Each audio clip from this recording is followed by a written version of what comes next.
had some trouble starting up the stream for some odd reason.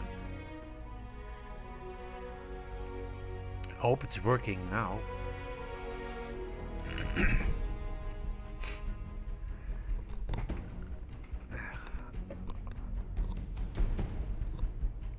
Can you hear me?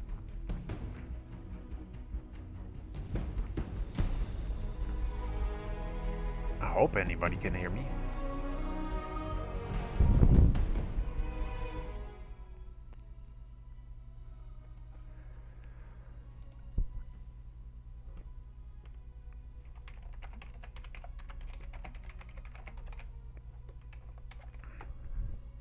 I have no idea what's going on with YouTube right now. They have real extreme problems with live streams. You guys can hear me. Okay. I'm so glad. I have no idea why the stream wouldn't start. I did the stream URL in OBS and everything, stream key and whole whatchamabang, and it didn't work. Then my mic didn't work, but it's working now, so I'm glad. Let's see.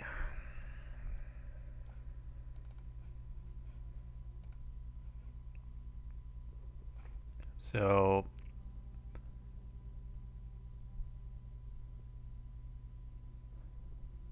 ben ik dicht bij jouw huis? Hoe bedoel je?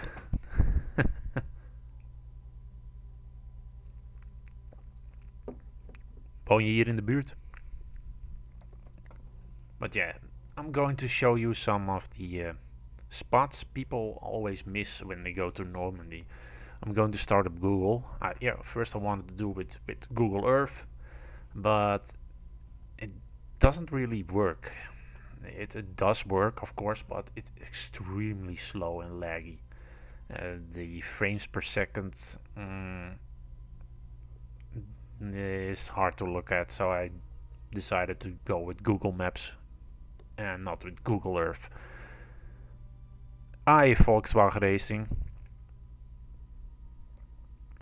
Untripped. Jordan, you're also here. Wanneer ik daar ben geweest in Normandy, vorig jaar ben ik daar geweest. En 82nd Airborne zegt ik woon in de bunker.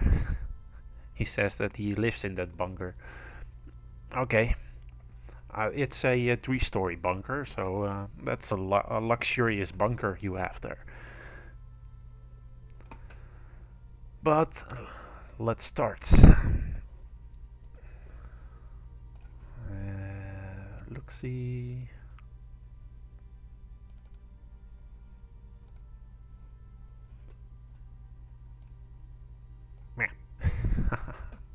Yes. Plop.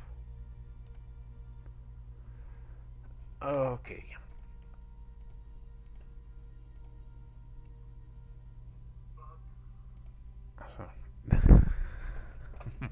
My other stream was playing in the background. For some reason the other stream is working now too, so I have no idea what's going on with YouTube at the moment.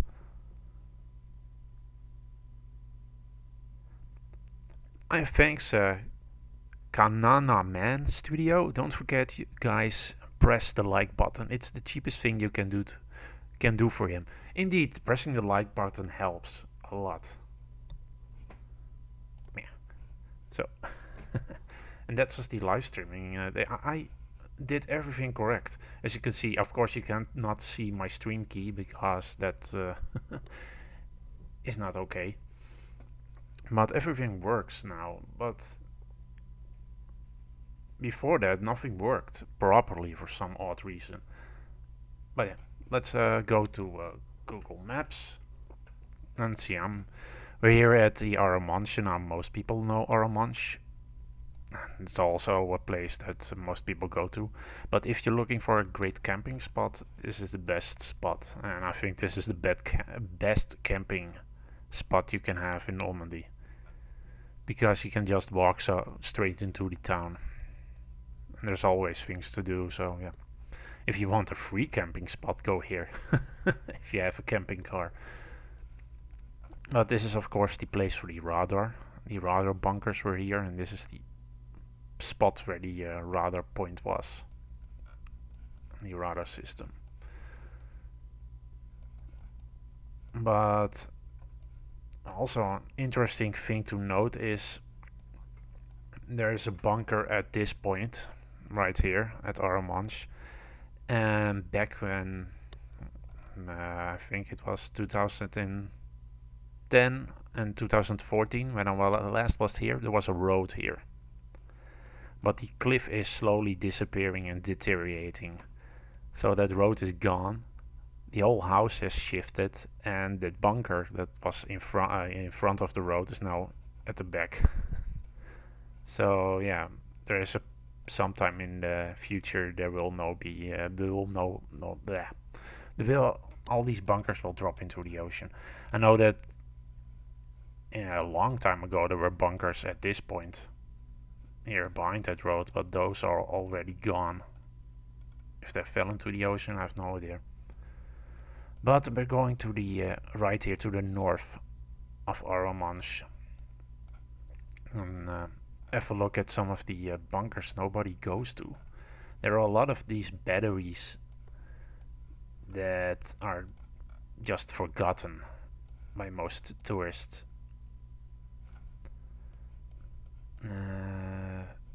Yeah, you have WN37 here over here, and this is also an interesting spot. It's now turned into a lifeguard house and a lifeguard garage for some sort.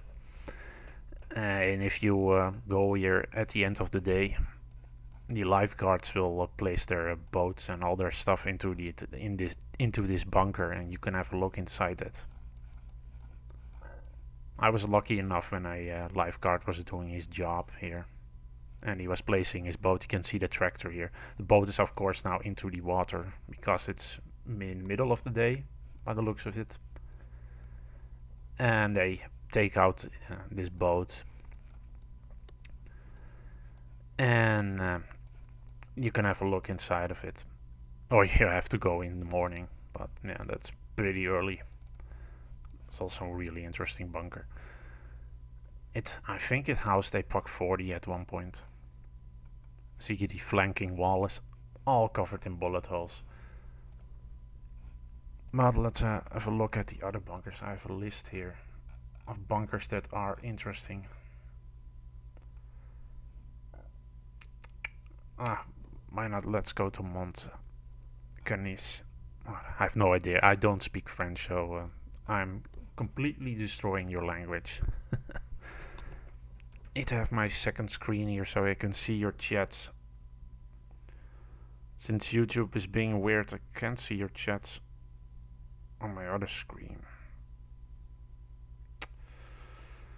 I'm just losing my mindset here because YouTube is just being a bitch right now.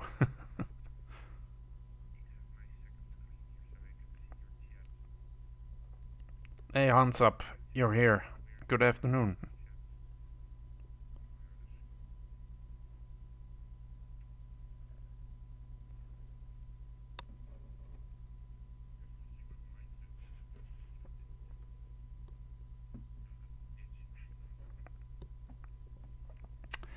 Okay, I can see your chats now.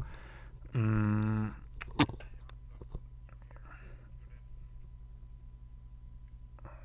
different bunker types. Yeah, the different bunker types are really interesting, and also the battle damage and all that sort of things. This is also really interesting battery. It's on top of the hill, close at Blonville-sur-Mer. It's more close to Le Havre, so it's the end of Normandy. This battery was pretty much active when D-Day started. And it's a really interesting battery to go to because it's on top of a hill. You have to walk a long way, so prepare to climb. But it has a few of these bunkers with the original R35 turrets on top of it. I can't place it, but No, somebody has taken a picture of it. I'm sure of it. Let's have a look. Yeah, here. It's a Somowa turret. And back when I was here, I think I was here in 2007 even, and this whole bush area, it wasn't so bushy back then. So you could see over the bay and everything. And this battery was, of course, to protect this section, this lava section and everything. But I think it was liberated in August 27, and the Germans just gave it up after several bombings. But the bunkers here are so extremely damaged. It's really interesting to see. It's like point to hawk levels of damage. Also, of course, if you want, you can also park your car here and walk up the hill. Bring some water, of course. It's not like you can drive up all the way up here with your car. You have to park someplace here.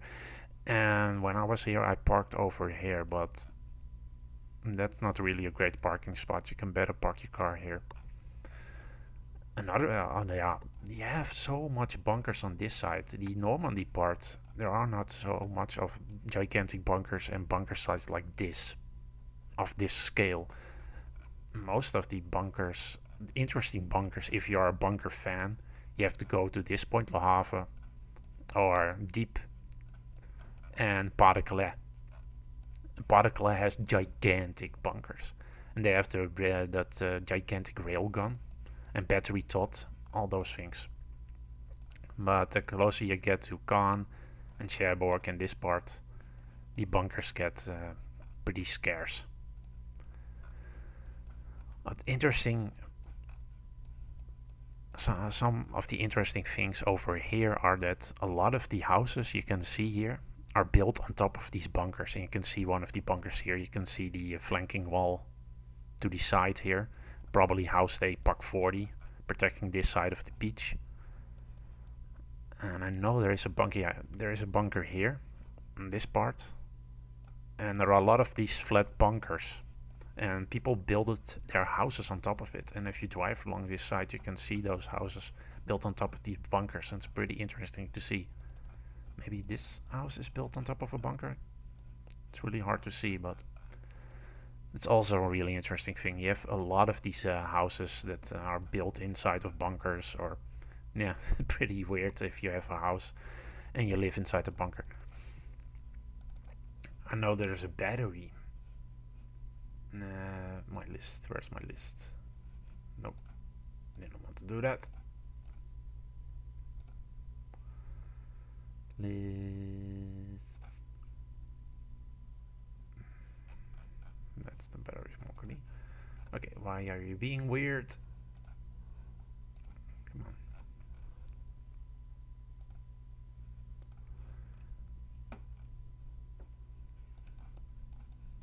We can do it this way. This is also an interesting spot. There's also a battery that protected the channel of the Caen channel and the river the Orne at Oysteram. And these are gigantic bunkers.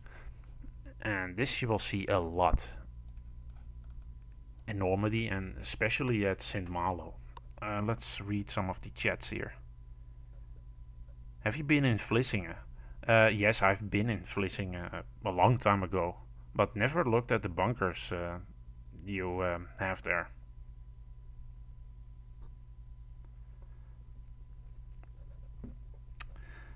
And yeah, Vlissingen, for people that don't know, is an island. It's a few chains of islands. You have Vlissingen, Texel, and all those islands in the Netherlands. But as you can see here, this is a 1700 fort, a French fort.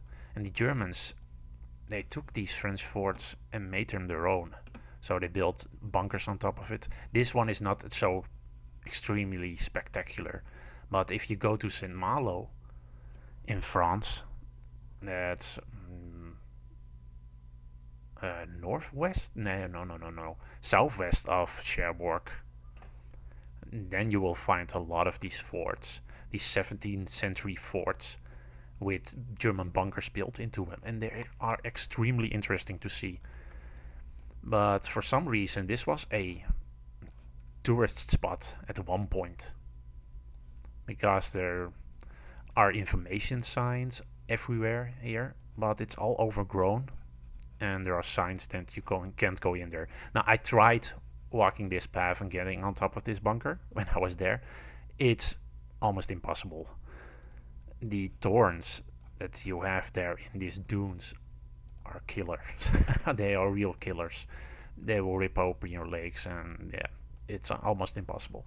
And why is this is what I mean? Google and Facebook and YouTube is being weird today. Now I have a glitchy screen on my left side. What is going on today with everything? As you can see, there are a few bunkers here on this side, but the main bunkers are here. They housed, I think it were Russian guns at one point. And there was a third gun placement, I think it's here, but that one is overgrown, so you can't get to that one. But these two bunkers are really interesting to see. And I have no idea why my screen is glitchy on the left side. This is really annoying, man.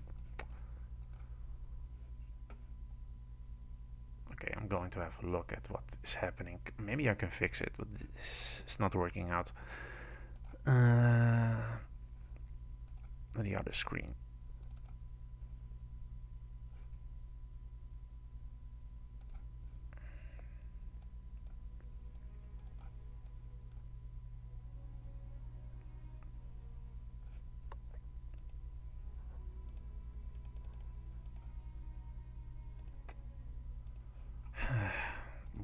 Why are you being annoying?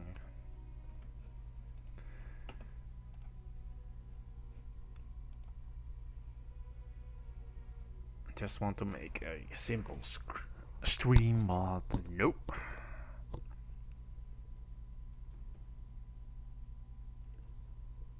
Salut, je suis français.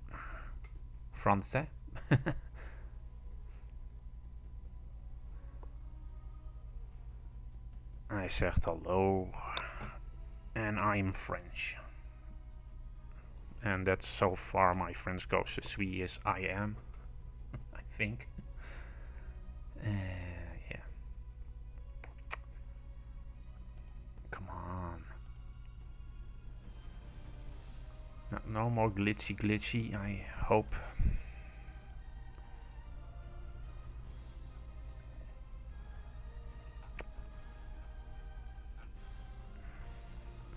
Glitch.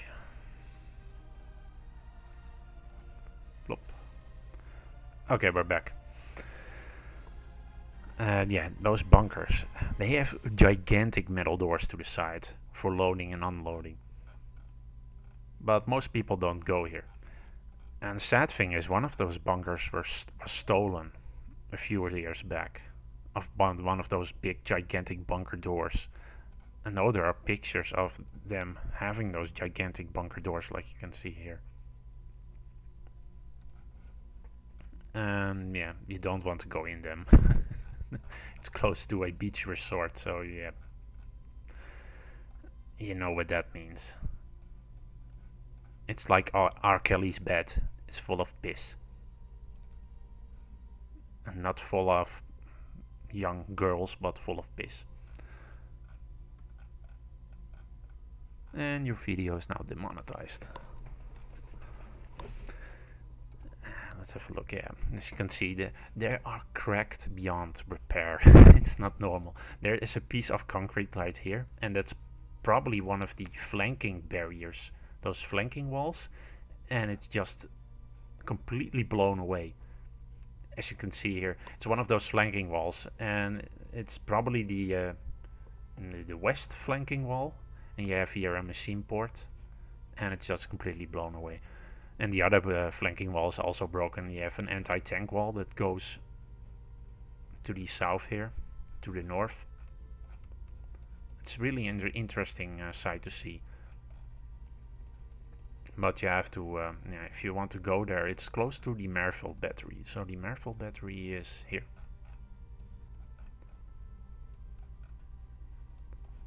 And let's do it in 3D. So this is the Merville battery. Or maybe it's interesting to see those other bunkers in 3D also, if they are in 3D. Not everything is in 3D. Yeah, you can see here the gigantic flanking wall with the two brook. Here's the, you can see to the left side is that gigantic metal door. And here's the other bunker that's extremely bigger. He's one of the smaller bunkers. Yeah. And yeah, of course the observation bunker was this 17th century fortress. But here's the Merville battery that the British liberated on D-Day 76 years ago. Their attack started, I think, from... You have the old entrance to the north, so they flanked from the north. They went around it, and they didn't have a lot of men. There were 600 planned, but Ottawa, Commander Ottawa, can only get 175 men, and they didn't have any explosives to blow the guns up. So they had a few smaller explosives they could gather around, and they blew up a few guns. And when they left, they only were 75 men left. The other 100 died attacking this place, and they left it, and the Germans just took it over again. On the same day, I think, even. And most of the guns were also not destroyed. And this is the other gun battery, Hillman. Most people don't go to this gun battery either. It's mostly overlooked, and it's also a really interesting gun battery because there's one of these iron observation towers, and it's in really great condition also. And to see some pictures of it.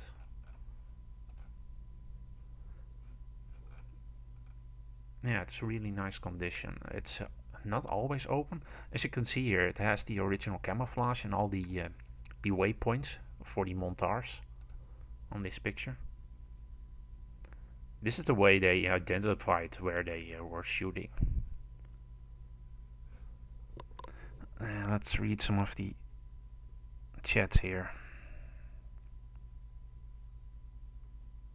You're well traveled, said Hans up. Thank you. And this is one of the other observation. I think this is a iron cupola for a mortar. I don't know for sure. Some of the trenches. Some of the collection of the... Oh yeah, this is a water reservoir. The other bunkers. The iron observation point there.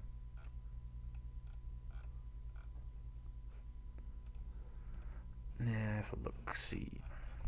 Another interesting point is, yeah, this battery. So as you can see, it's close to the Hillman observation point there. This is also a really interesting battery. You can see here one of the guns, and I know that there were, I think, 4 of these bunkers. One was still in construction, and that one disappeared. The other one is this gigantic house here. Somebody just built our house on top of this bunker, and today there's a fence here, as you can see, but back in 2017 or 16 you can walk in here and you can see this house, but now there's a fence. So, but you can't see anything of the bunker anymore, but you can see from the shape of the house that there is a bunker, of course, in there. The other bunker is to the back side of it. They made a barn out of it. And the only bunker you can get close to is this one. Also on somebody's private property. The flanking wall is gone, by the looks of it. And they boarded it up. There's also one of the open gun emplacements, as you can see here. And that's the only one, because there were 3 of them. But yeah, this is a new living area. All these houses are new, so they built on top of this battery emplacement. The other battery emplacement, I think, is at Colorfil Montgomery. Oh no, that is this one. I know there is another one that's also really interesting. I think there were 4 built, and it's here. Yeah.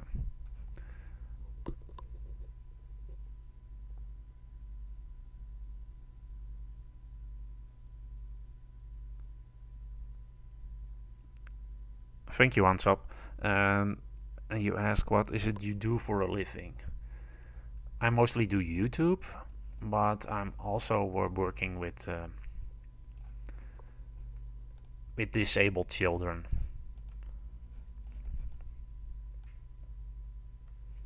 So this is one of the bunkers. This was the only one that's in pristine condition today, and the other one is gone. And the other 2 were still in construction, as you can see here. This is one part of the bunker. And this is the other part. And only 2 were completed during D-Day.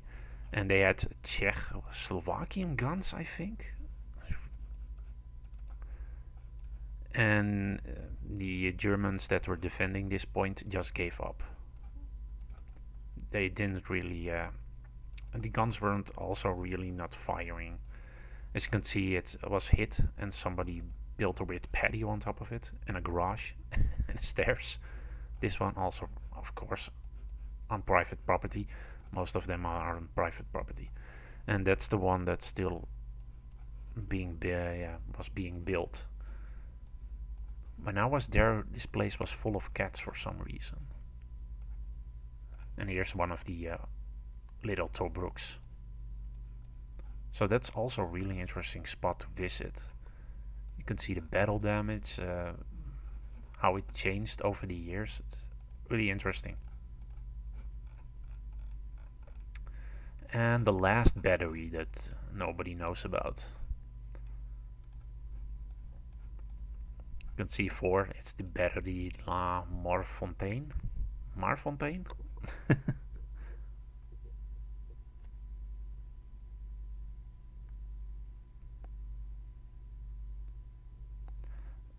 Sofo says most bunkers here in my region are World War One. Oh, so you're from Belgium, I think, then? Because most of the World War One bunkers are mostly in Belgium and France. And then Rady asks, was General Panson correct? Did we fight the wrong enemy? No. The Soviet problem pretty much solved itself. So if we went to war with the Soviets, it would have been all-out nuclear war. Nobody would have won in that situation. I also have a funny story about this. On Google Maps, I visited this place with Google Maps, and Google Maps found it funny to send me not with this sandy main road. No, Google Maps found it funny to send me with this sandy road right here. Yeah, my car is not really that high. I have a pretty fast Ford Fiesta rally type, and yeah, that's pretty low. And I had to plow to this farm field over here to get to the bunkers. At one point I was on halfway and I had something like, should I go further or not? But I was already halfway, so yeah, that's But most of these bunkers, of course, most of them are on private property. There is a sign with information, as you can see, that little white spot. But the only one you can visit is the fourth one. Of course, this battery was completed, but weirdly enough, the Germans just surrendered without fighting. They just gave up. So there's almost no battle damage. So they're pretty much in really pristine condition. And we can see some pictures of it. Yeah, this one is pretty in okay condition. The other bunkers are full of water.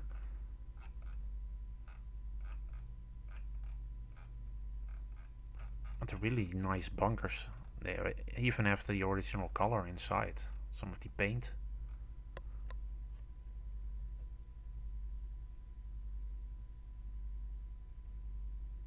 Oh, you're from Denmark. Are there World War I bunkers in Denmark? That's really interesting. World War I bunkers in Denmark.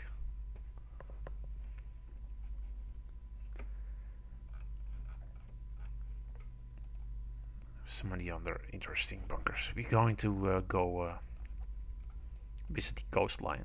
Of course, if you visit this part, Oysteram, you have the gigantic bunker over here. And of course this is not 3D. You can see it a little bit. It's gigantic. And if you visit this place, do it in the morning because it gets extremely busy. In midday, oh yeah. I want to show it. It's a stupid tree in a way. Get out. Get out, tree. But as you can see, it's gigantic. This is the only gigantic bunkers you have in Normandy. This is the biggest one. It doesn't get bigger than this. If you want gigantic bunkers, you really have to go to St. Nazaire and St. Malo. And Cherbourg has a lot of gigantic bunkers. The Lagarde Bunker Museum. They have some. They have a flak and some tanks on display. You can see here the FT-17 turret on top, and of course this is not original. They placed it on top of this bunker. I think the original turret came from the coastline. Also really interesting to see. If it's not too busy, you can go on the top of this. There's a ladder, but when there are too much tourists, it's almost impossible to get on top of that of this bunker. Yeah, if you really want to get onto the bunker, you have to wait a long time, and if you're on top of that, you have to wait through all the stupid tourists. Can't get on top of it, and yeah, it's a real pain. Of course, here's the casino. This is not the original casino you see in the movie, The Longest Day, because most of the coastline here is changed. Most of the bunkers are gone. The original casino is gone with the bunker on top of it. The only bunker that's left is this bunker on this hill. But that's pretty much it.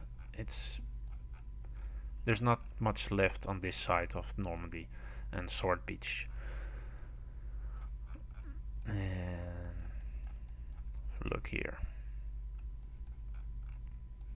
And here's of course the Churchill tank.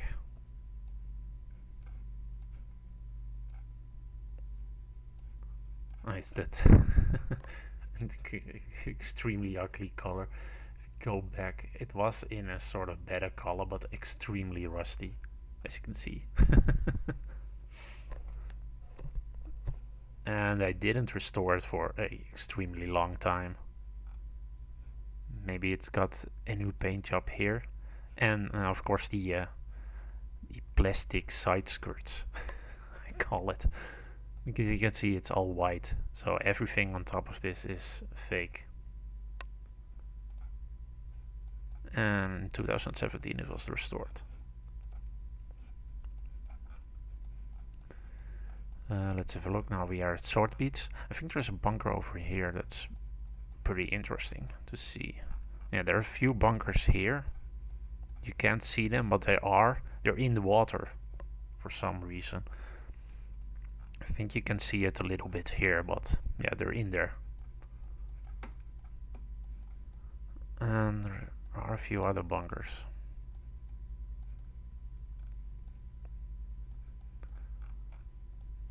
Of course, there are a lot of smaller bunkers like this one. But this is the only one that's pretty much interesting. It has still had the 75mm gun in there. Pretty rusty. But you can see the flanking wall here is full of bullet holes. Especially to the north.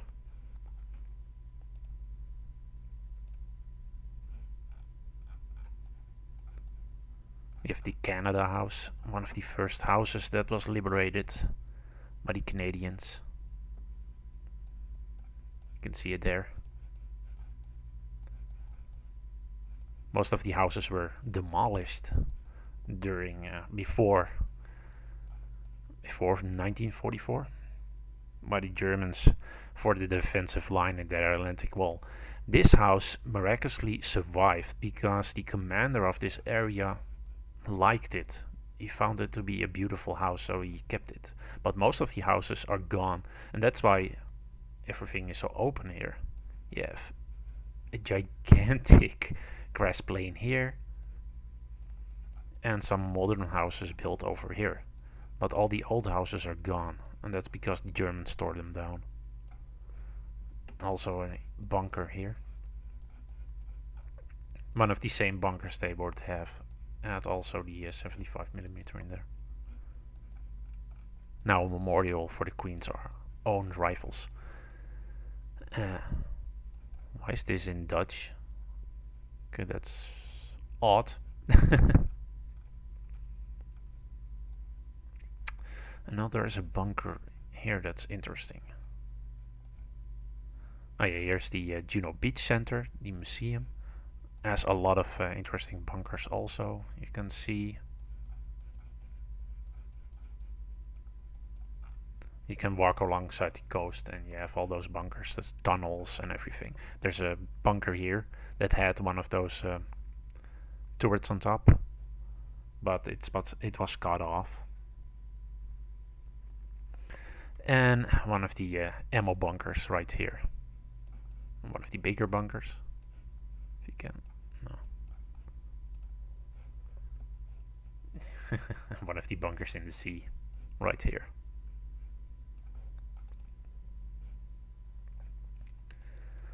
The coastline is changing, and you can really see it here. How much it has changed over the years. The coastline is really getting eaten away, slowly but surely. And here's the other Churchill. It's the AVR. The other one was also an AVR, but yeah. There's the Montar on top of it. And this one, I think, had a bridge at one point. It's different than the other one. The other one had a plateau on the front for wood. So they can drop those wood panels and roll it into the muddy terrain. This one was also one of the original tanks that joined into the invasion, but it ran into in a crater and got stuck, and they abandoned it. This one was also not in really pristine condition for several years, as you can see. It was pretty rusty. They restored it recently in 2019.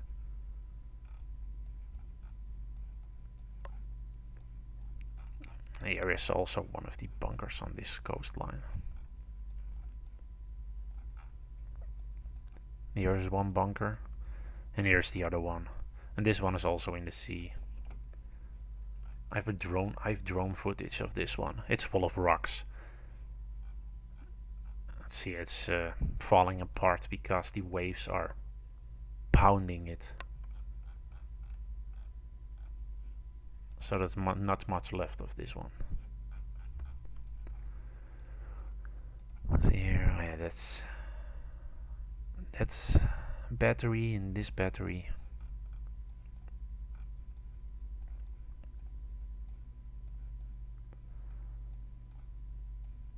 course, there are a few tank monuments over here.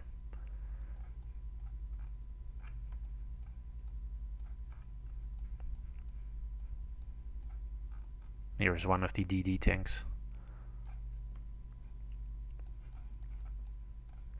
That was found. This one was that sunk off of Sword Beach, I think, and they recovered it.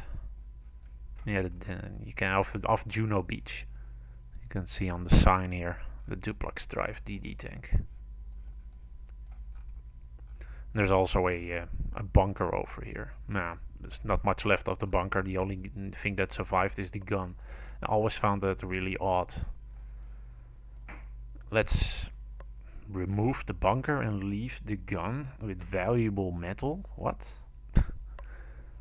Why did the gun survive and not the bunker? I always found that so extremely odd. You can see the penetrating hits that it got. 1, 2, 3, 4, 5 and a big one, and 6. And of course the gun is cut off for some odd reason also. I have no idea what people were thinking when they started scrapping that one. But yeah, mostly the gun is first to go. That's Verstemer. Of course, Araman Chef has a few bunkers as well. Here's the one with the Sherman tank on top. This one bunker I was found interesting because back in the 90s, and I was here in the 90s, there still was a gun, a Pak 40 in this bunker. You could the bars were still here, but there wasn't any wood paneling in front of it, like you can see here, and you can look inside of it, and there was a Pak 40 inside. And I always wondered, is that Pak 40 still in there to this day? Rusting away, forgotten, because somebody placed wood paneling in front of it. So maybe it's still inside there. On this picture, for some reason, the half-track is gone, and a magical appearing half-track. Oh, and if you want to visit this museum, same reason, visit in the morning. You can even see here, people are lining in front of it. It's and with the weather in Normandy, if it rains, it's even more busy. And Arromanches is extremely busy at normal, because it has all these shops. It's pretty much always filled with tourists. And it's not even interesting anymore, because back in the day, in the 90s, all these shops were scale models of scale model shops. So if you were a scale modeler, you were completely in heaven. This one was a scale model shop. This one was a scale model shop. This one sold scale models. This one. And this one was a gigantic scale model shop. It was, it was heaven. But now nothing. It's just flimsy tourist crap. And they don't even sell. I think only one shop still sells anything that has anything to do with World War II.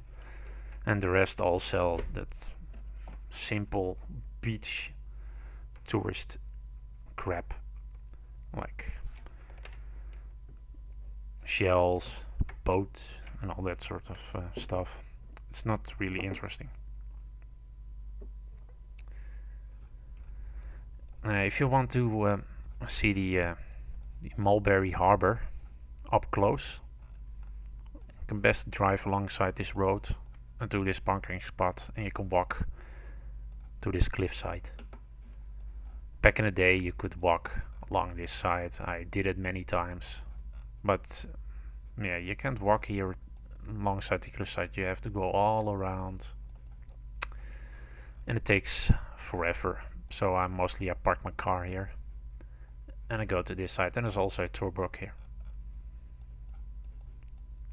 Oh yeah, another thing. If you go into this field, you can pretty much pluck the shrapnel out of every corner. I know there was a flak position in this corner, I think, and I found, I think I found 20 or 30 20mm shells. And they're just lying everywhere. It's it's really extreme. Like, yeah. Now, of course, here is the longest Sumer battery. We can drop here.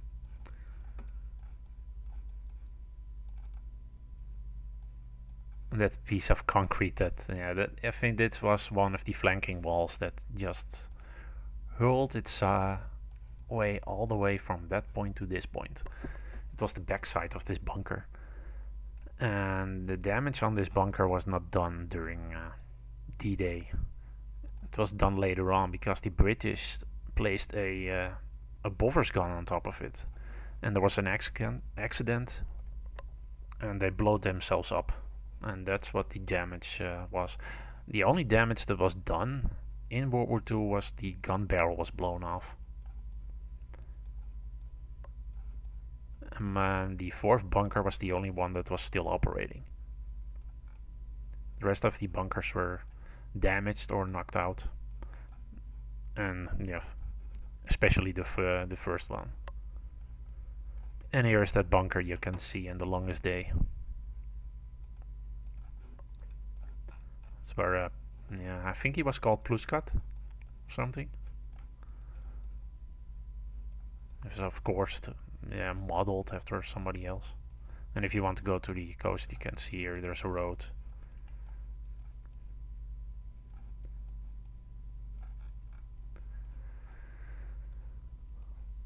Yeah, most of these places get ruined by tourism. It's so extremely busy the last few years. When I was here in 2000, it was chill, relax. You can go everywhere. Now there's screaming kids, annoying tourists, and oh, let's take a selfie with this spot, or let's take a selfie with this spot. And they even do it here. Oh, let's take a selfie with this dead guy. And if you're in the high season, it even went so far they now have to close off this whole section. You only can get to the front of the cemetery. The back is off limits. You can't even walk between the graves anymore because people were just so annoying with taking selfies and being idiotic tourists. Also, another nice spot is this one, Widerstandnest 60. It has a great lookout over the beach, over Oma Beach. And you can also, if you see my Then and Now video on D-Day, the spots you see where those guys get shot, the famous video reel with those men walking onto the beach.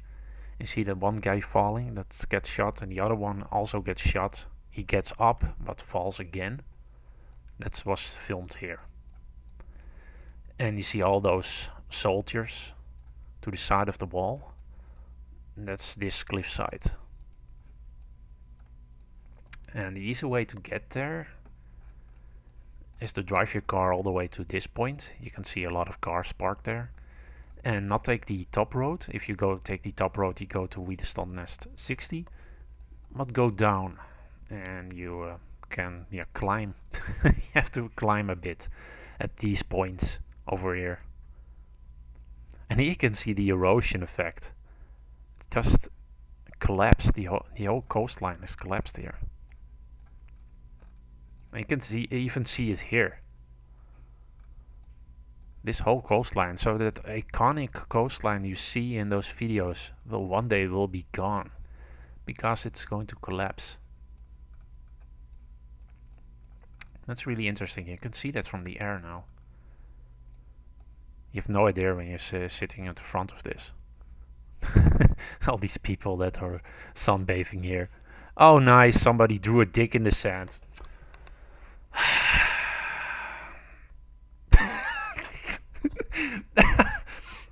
Okay. Are you seeing the dick? I see the dick. That's a big cock and balls over there. Oh my. Yeah.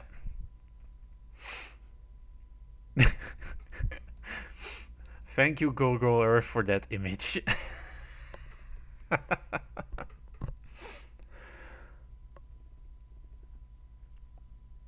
Yeah, find a few places there aren't many tourists. This is one place. If you want peace and quiet and enjoy the atmosphere and breathe in everything you that's been happening here, you want to go to these spots like Widerstand Nest 60, and there's a lot of tunnels and bunkers you can go in here.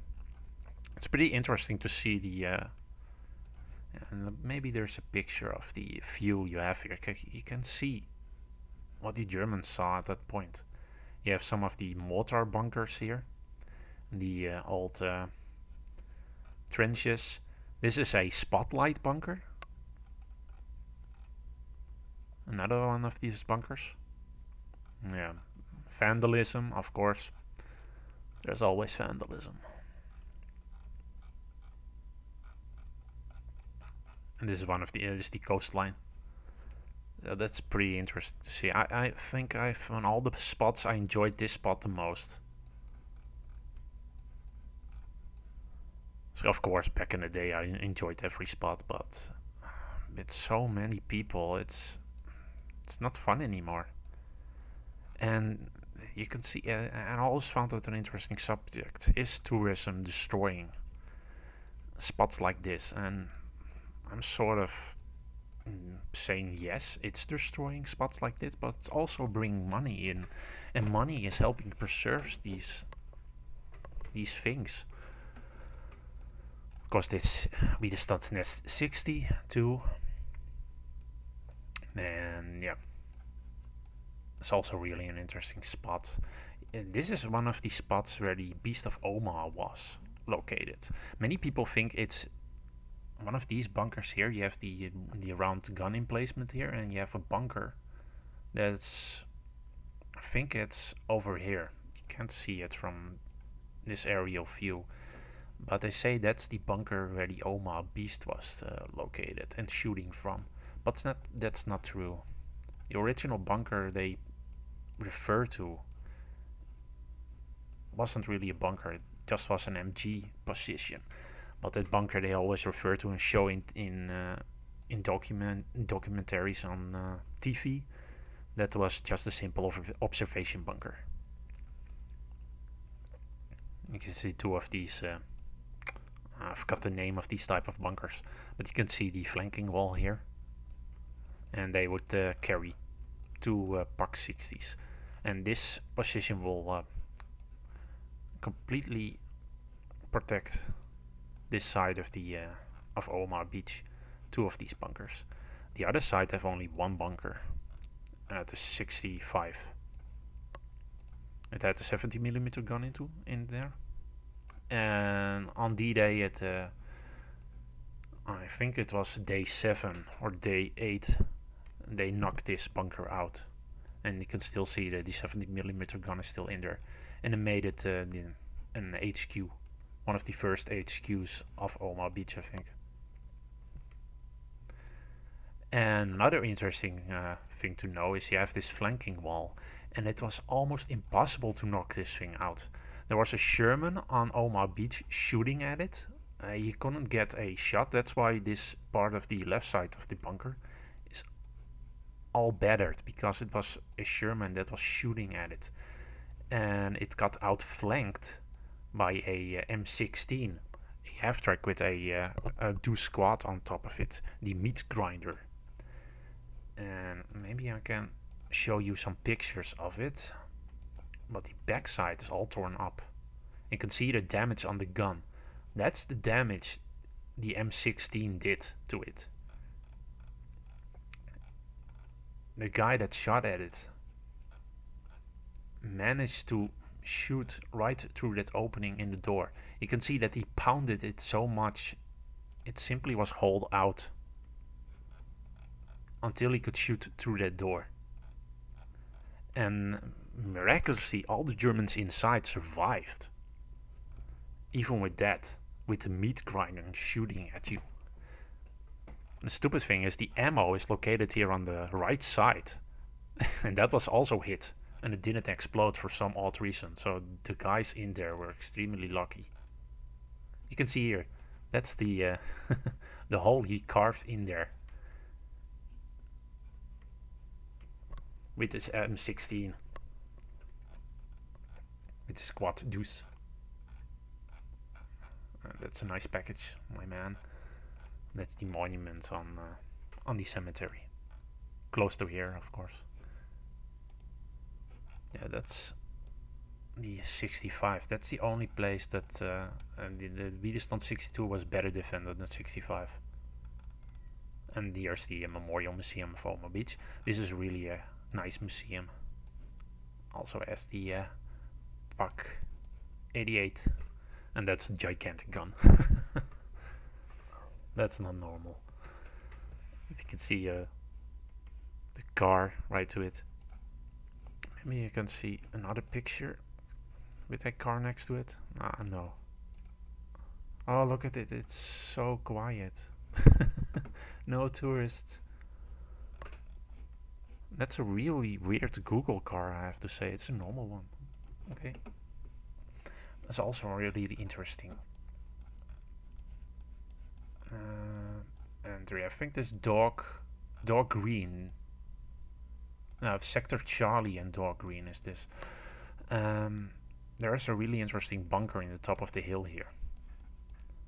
There. You see that bunker? It has 2 MG ports. One is a really sneaky one. When the Americans came through here, they got shot in the back because of that MG gun right over there. That's a really sneaky one. It's if you can get on top of that, you can see those bunkers. I never went over there because you have to walk through this field and walk through these bushes, and then you can get to those bunkers. And you can see here is a turbo here, and it's not really a fun walk, especially when you're there in the summer. Maybe in the spring you can do it. There's not so much of foliage and everything, but in the summer, I don't recommend you go up there. And if you have post-scriptum of Hell Let Loose, you have that map from Omaha, that's this location. And here's the other bunker. And this one has an 88 PAK inside of it. And you can just see the muzzle brake over there. It also has a nice monument with 2 of the GIs, one wounded and pulling the other one away. There is also a bunker here. This one had a turret on top. I think it was a Somoma 35 turret, and you only can see the lower part of the turret. The rest is gone. And this is one of the Mulberry Harbor pieces, because there were 2 Mulberry Harbors. One was here, but it's all gone, and this is the only piece left. There's also another bunker down here, and in the high season it's really hard to get to because it's being blocked by a snack car. And there is a power connection in there, so you can't get to that. But if you are not in the high season, like these people are, they're lucky people. There is no tourist things and snack cars, and I think there is even sort of how do you call it, some kiddie attraction in front of this. It's annoying. You can see it here. Here's the tourist, the snack car with everything in front of that bunker, so you can't get to it. But if that thing is gone, you can get to that bunker. Of course, 2 of the same bunkers, The flanking wall is gone because they built a road here. And here's the one of the landing pieces from Mulberry Harbor. Of course, when I was here in 2000, these things weren't here. There was so little here. The last few years, tourism exploded here, and there are really stupid museums growing out of the ground in really small bunkers you could get into for free the last few years, and they asked €10 for a small command bunker. Like Point to Hawk. Point to Hawk is totally destroyed by tourism. It's not even fun anymore to go to this. Back when I was here in 2000 and 2014, it was enjoyable. This site, it is mostly controlled by Americans now for some reason. There are security guards everywhere, and this wasn't the main entrance. Back in the day, you could go. This was the main entrance. You have the gun here, one of the last surviving guns. And if you want to take pictures now and walk along the side here and do stuff, and you walk off the path, the security guards come and pester you, and it's not fun anymore. The only thing that's changed is back in the day you couldn't go to this bunker anymore because it was too dangerous because of the erosion of the coastline. But it's open now. That's the only thing that's okay. But the coast, back in the day you could go closer to all of this. I think that even in the 70s and the 80s there was a ladder and a stairs. You can go on top of this section. I think it was here. There was a ladder and you could go to the beach. You can even see the old marking road here. I don't know if you guys can see it, but I can see it, where the old path was. The path is pretty much on the coastline. Man. You can even see that Point to Hawk is now closed for Corona, COVID-19. Back in the day you could just walk in here, and now it has gates and opening times, and no, totally not my thing. I just enjoyed it when it was just a normal battery and there were a few tourists. Grand Camp Basie also has a interesting gun battery. I have to find it first.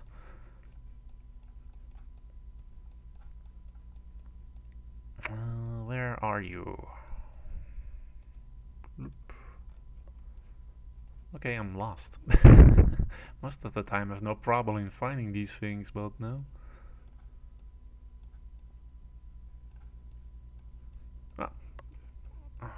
We're going to Google it.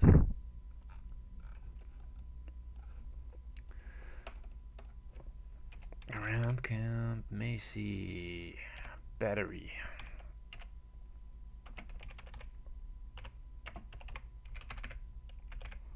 Right here. Yeah, of course it's all right over there. I'm blind. This is also interesting battery, but it's extremely dirty and overgrown. When I was there, people are taking shits inside these bunkers, so if you're not careful, you're going to step in some woman's shit. It's disgusting. I would say I would recommend it, but it's dirty. Blue Healer says, that's cool, man. Thanks for showing us the real Normandy. Thank you, man. It's nice that you enjoy the live stream. and the entry is €6 or something. It's not really that high. Most of the guns you can see here are original guns, and it opened in 2013. It was overgrown for a long time, and they just decided to make a museum out of it.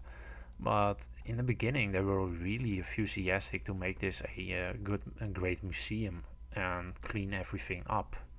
But they sort of stopped, and it's overgrown again more than it was before, and it's, like I said, dirty.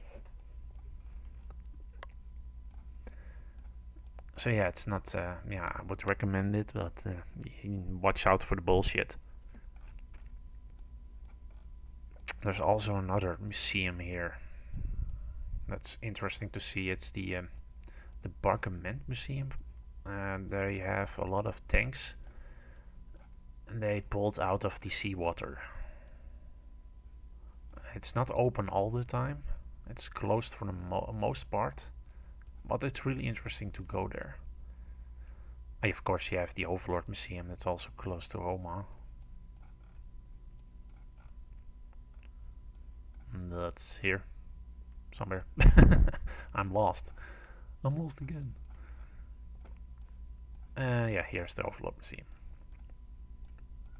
And this is a really old picture because the Overlord Museum is bigger now. They have a section to the back here. There is a tank and a flak here on the side of the road. It's not even there. You can see that they are building this section, so the museum is bigger now, and I would say it's worth your money. I think the entry is €7, €7.50 when I was there. Simon says I went there for my 50th. Whoa, that's a long time ago. Lots was being charged for then, yeah. Point to Hawk was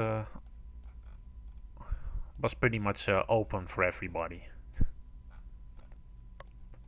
But yeah, most of the museums you see here weren't even there in the 50th anniversary.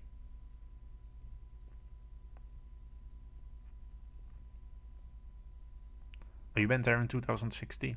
I thought for the 50th anniversary. that's a long time ago. I was there for the 60th. That's also a long time ago.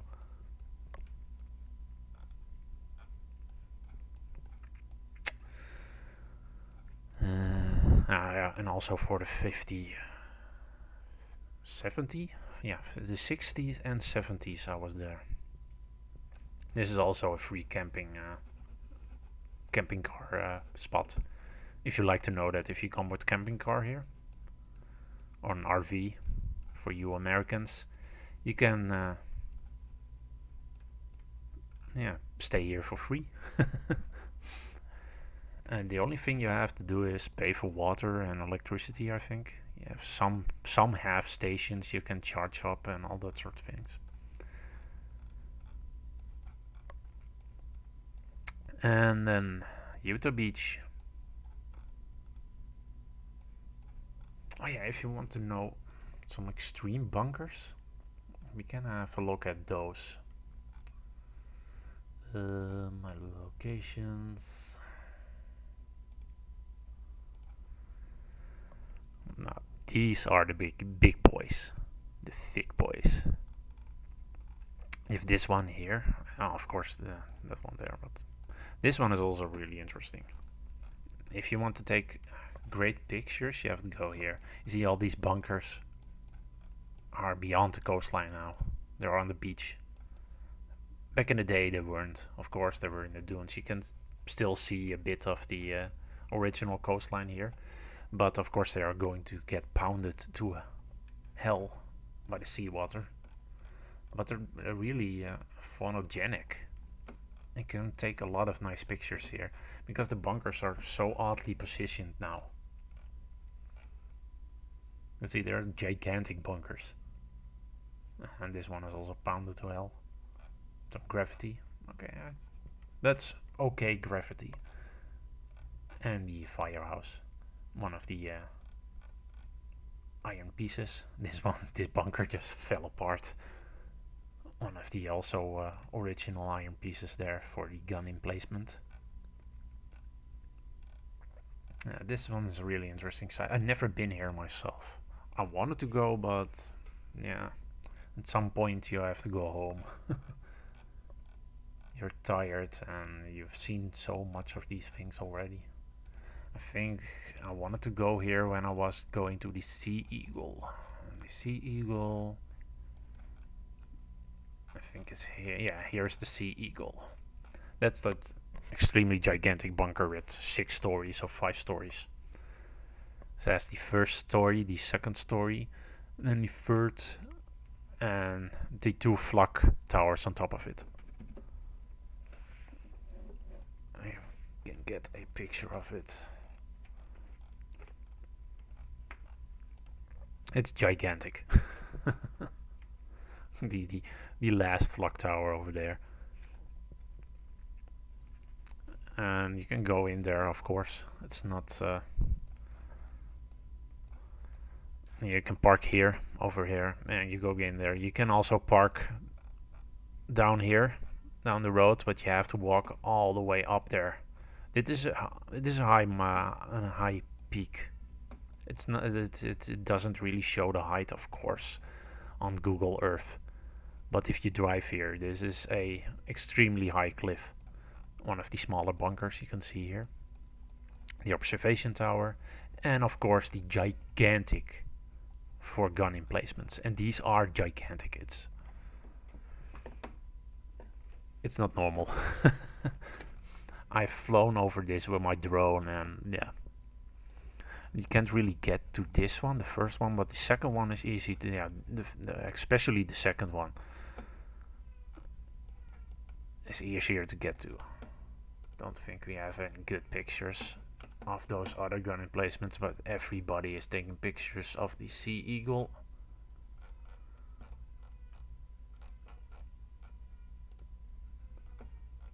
Here's the Sea Eagle's back. All the graffiti on top of it. Yeah, that's the gun emplacement. Yeah, I would highly recommend if you are in the neighborhood, you have to go to see this place.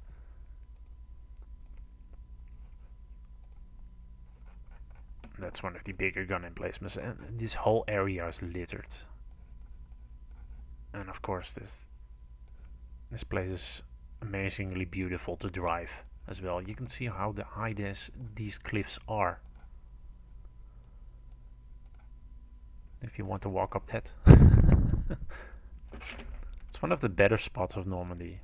If you want to drive somewhere and just relax. Not many tourists. It's not like the other spots. Of course, there are a lot of these campings that are built on old forts, on old 17th century forts, like this one. You can see the fort wall here, and most of the time the Germans repurposed these things, so there will be some German bunkers and other stuff. It's really interesting to see.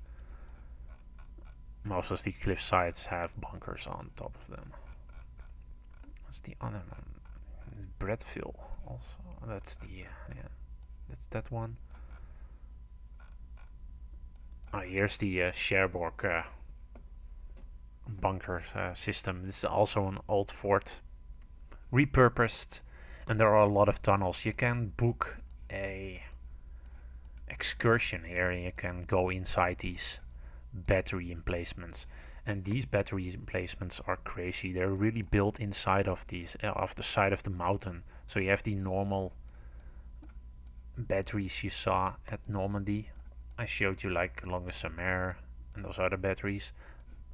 Those bunkers are really built inside of this mountain.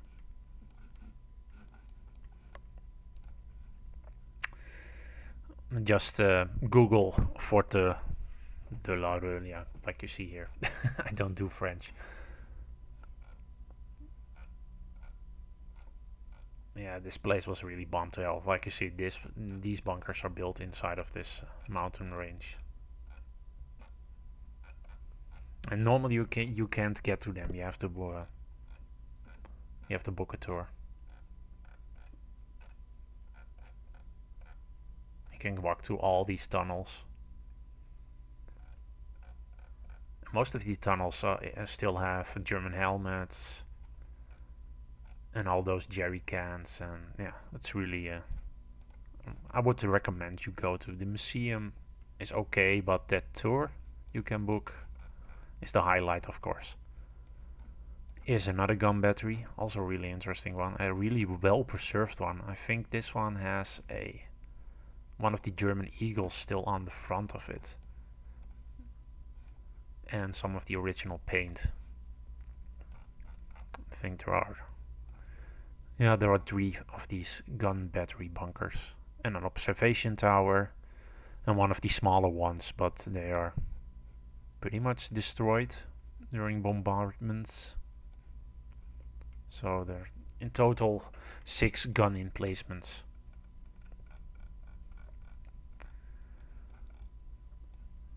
And Biffville have some. Yeah, on this side of the coast there's a lot of bunkers. If you just drive along the coastline, you find so many. But this is one of my favorites. Another 7th century fort, and you can really see here how the Germans jammed in these bunkers.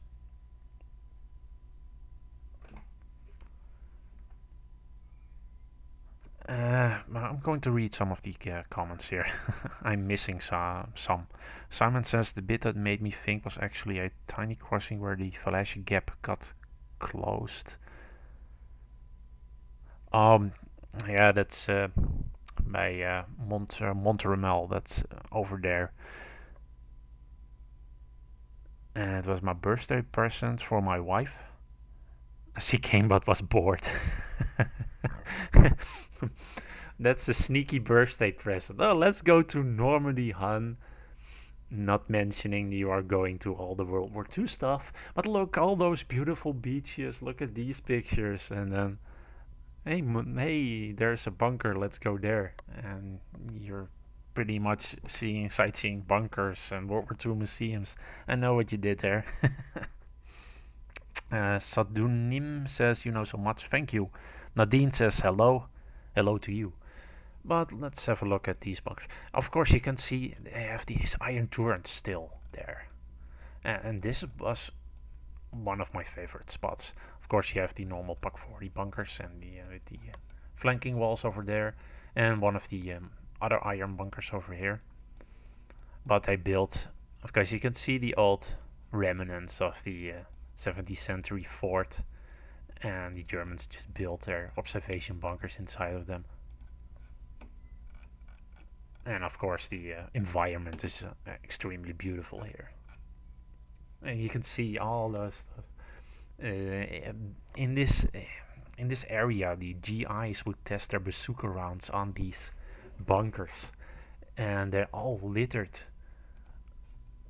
with this. And you can see the shell is still stuck in there. They would test their Sherman 75mm on them. And their bazooka rounds, everything. They used them as target practice.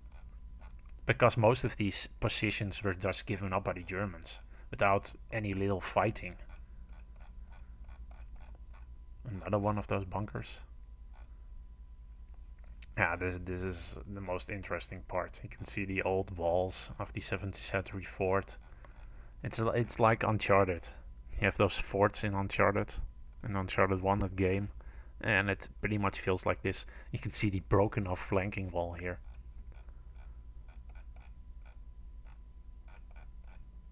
Yeah, extremely interesting. Okay, and another one of my favorite spots is of course in St. Malo. You have the gigantic, and I mean gigantic, walled city. And there are a lot of smaller German bunkers built in here that had Flak 36s in them. But the best spot is this spot. You mostly see those pictures of those concrete observation towers and turrets and all that sort of things, of the iron turrets. Most of those pictures you always see them peppered with holes in them. Those pictures are taken here. There's also one inside of the camping place. So you have your camper here or your tent, and there's literally on top of a bunker. You're sleeping on top of this concrete bunker. You can see the observation post here. And this one, I visited this camping spot. And I think I was positioned over here or something. And I was just walking with my dad, and I spotted this bunker. And this bunker, this turret, is peppered full of holes. It's the most extreme one. Oh, didn't want to do that. Yeah, go back. Back, I say. Listen to me. Good. And it's also a museum, so if you visit this camping, you will be close to this museum. And when I was there, you could enter this part every day, even when the museum was closed. So you can explore the fort after all the tourists are gone. As you can see, this is an old 7th century fort. They built several of the German bunkers here. And there is also still a flak gun that was hit and toppled over, and the Americans placed their American flag in there, and there's a picture of that in there. Oh, that's not what I wanted to do. Yep, now I'm back again. Crap. Maybe there's a picture. Yeah, you can see it's peppered with holes. It's so interesting to see. It's just bent. There is not a hole anymore. There's not an observation hole there. Because there is the flak gun toppled over, and the American flag would stick in there. I think it's an old Bofors gun or something. You can see it's so much damaged. It's so interesting to see all the old 17th century buildings. The bunkers are so gigantic over this part. I can walk around this for ages and explore everything. And you can walk around the whole fort, and there are all of these iron cupolas everywhere. There's one here. There's one here. And there. And if you're in the museum, you can pretty much puzzle apart how big those tunnels are. Because there's literally one here. So there's a tunnel going from there. Yeah, this was my favorite spot. I have a lot of fun walking there and exploring everything. There's even one there. And one here. That's a gigantic tunnel system, people. And there's our old fort here. Look at that, that's beautiful. Somebody that drove his car into the water because he's a dumbass. It's a bit distorted by Google, but yeah. They are deploying their boats in there. It's a boat ramp. But that's beautiful. Yeah, this was my favorite spot. If I go on vacation again, I'm probably going here. It's so scenic. And of course, all the bunkers. It's bunker galore. If you love bunkers, this is bunker galore. Now here is also bunker emplacement. Battery, of course. You can see them here. Gun batteries. They don't look so impressive from here, but they really are. Of course, the other impressive part is currency. I have no idea how to pronounce it, but it has a gigantic bunker on the side here. And a lot of original guns, turrets are still there. Yeah, if you've seen this picture of this bunker, that's from this place. It's an observation deck with 1, 2, 3, 4. It's probably 6 stories high. And here's one of the gun emplacements with the original gun. You can see the original trenches system, one of the other gun emplacements, overgrown. And everywhere here's another observation tower, complete. And this is a high observation tower, it's not a small one. It's 1, 2, 3, 4, 5, 6 stories high. Another one of the gun emplacements here. Another one of the big 17th century forts retrofitted by the Germans. Another fort, gigantic one. Yeah, this is the spot. If you want to see gigantic bunkers, guns, gigantic guns, old French repurposed guns, turrets, FT-17 turrets. Yeah, this is the place. The gigantic tower over there.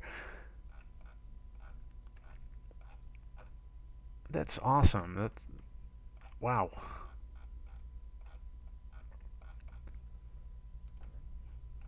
Yeah, that's one of the best spots. Of course, Jersey has a lot of guns too. If you want to explore that one, you can Google it and explore it, and you will find a lot of original guns there.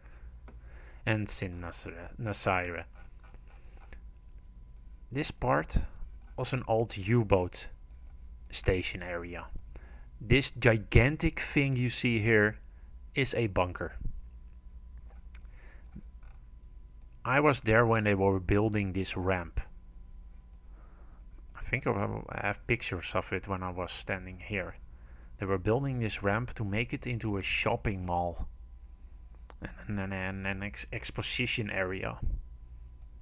They didn't really do it, but yeah, you can still see the damage. These things, these beams you see over here, this is pretty much intact, but they would be littered like this. And these beams were placed here to protect it from Allied bombs, and you could see the damage. And it's all closed up now because they are using it. But back then, back when I was here, I could go inside of this bunker and see the complete damage it did. The Allied bombs pounded to all this layer of concrete. And this is not a small building. No, this is a gigantic building. Sadly repurposed. You can't really go in there anymore. But back in the day, I went in there, and it's impressive to see all those beams of iron. You can look up some of the older pictures of it. And look at that. That's look at how big that fucking roof is. Oh, I said fucking.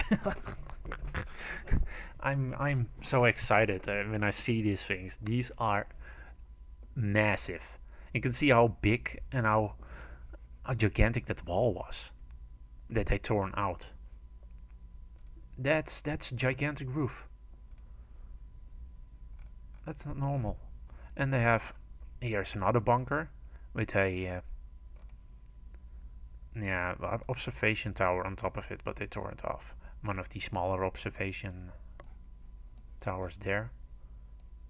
But they're all over here, and most of them you can't visit anymore. But yeah, back in the day you could go in there.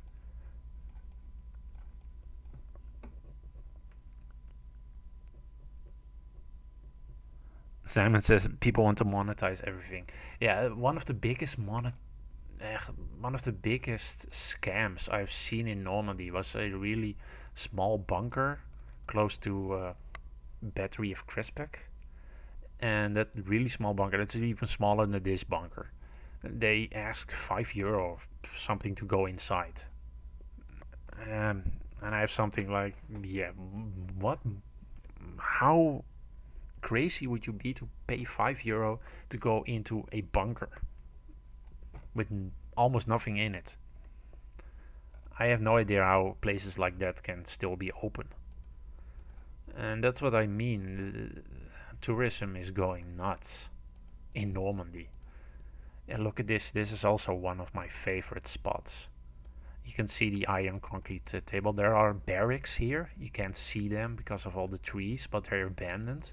And there's 17th century barracks. This was a 17th century fort. French fort. You can see the Germans built over it right here. Built the gun batteries. Built one inside of this cliff. If you look good, you can see the protruding hole there. Yeah, this was awesome to see. And gigantic bunker over here, of course.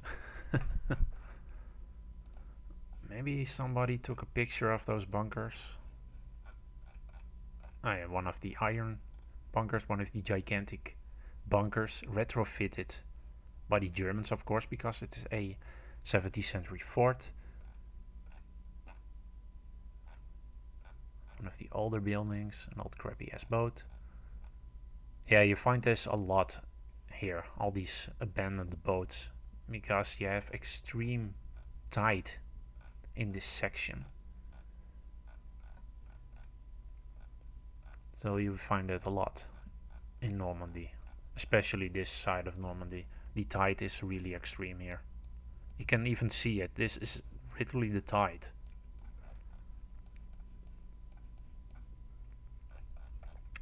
What's some other interesting spots? There's a bunker position here.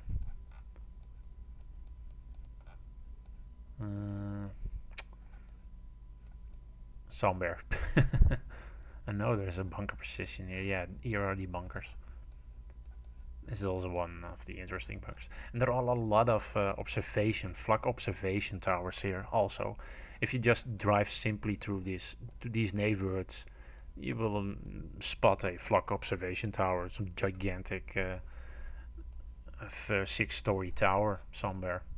And you will find them everywhere. It's not only 2, 3, 4 spots here. No, this whole place is littered with bunkers. You only have to drive for 15 minutes and you will spot 7 or 8 bunkers here. And this is one of the other gigantic bunkers.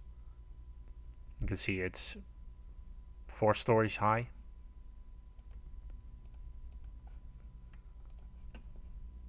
It's also a really interesting one with a flak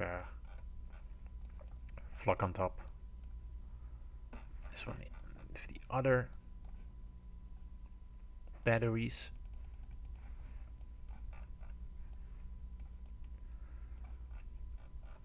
But if we are going to look at one of those interesting,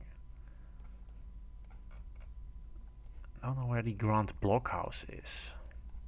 There's somewhere another gigantic bunker. Yeah, here. This one. This is also gigantic. Look at that small little jeep. Oh, you're so cute, your little jeep. And this one was dressed up as a house. In this section, they dressed these bunkers up as houses. A gigantic gun. Hey, when I was there wasn't an M8 Stuart there. Or an M8 Scott. Of course there's an M8 Scott here. I like an M8 Scott. I want one. When I was there, the only thing that was there was this flak. Here you can see this diorama. They made it into a house. They camouflaged it that way. You can see from some of the older paintings on there. And you have another bunker site close to here somewhere. I think it's somewhere here. These bunkers, they are also dressed up as houses, and you can still see the gable, I think you call it, the gable, the front. Sadly nobody has made a spot of this, and you can't see any pictures of it. But if you Google this area, Point de l'Effet or something, you will find these, and you can see the gigantic crater holes when the Allies bombed it. And there is also a gigantic iron crane somewhere here, where they would crane the guns out of these bunkers. There's also a police system somewhere still intact. You can see all the old remnants of an old fort from the 1700s and 1800s. And this is also a really interesting one. Let's see, two of them are pretty much covered in all sorts of things, but these two you can enter easily, and it has the original gable. Maybe if I click point, do nog wat? No, sadly no pictures. Pictures? No, no pictures. Maybe the parking. Oh, maybe you can see some pictures of these bunkers there. Okay, that's weird. Censored. Are they doing something naughty in that car? That's why that's censored. Naughty people. Oh, they're doing something naughty. Adam says, what was there? What do you mean, what was there? This section, this was an old gun battery. And during World War II, the Germans would dress these up as houses. You can see the old gable here. And they pretty much look like old houses that were painted as houses. But you can see them in Normandy. And you can see here a bunker made into the side of the cliff here. Oh, this would be so awesome to drone here. Look at that. That's the old fort. You can still go in there if you're a little bit crazy and want to scale those walls. But you can explore all of this underground section. You can see here, there's a bunker inside of the cliff. This whole thing is tunnels. If you're not scared of bats, you have a good flashlight, I would say explore that. I want to really go here and explore these things. But I'm scared of bats. I'm piss my pants scared of bats. If I see one, I just freeze up. But I'm still going to go in some of these bunkers one day. The first thing I want to do is probably go inside the bunkers in Verdun. World War One bunkers. But this is awesome. I've been here a long time ago with my parents, but yeah, I'm going back. I want to go inside of those caverns.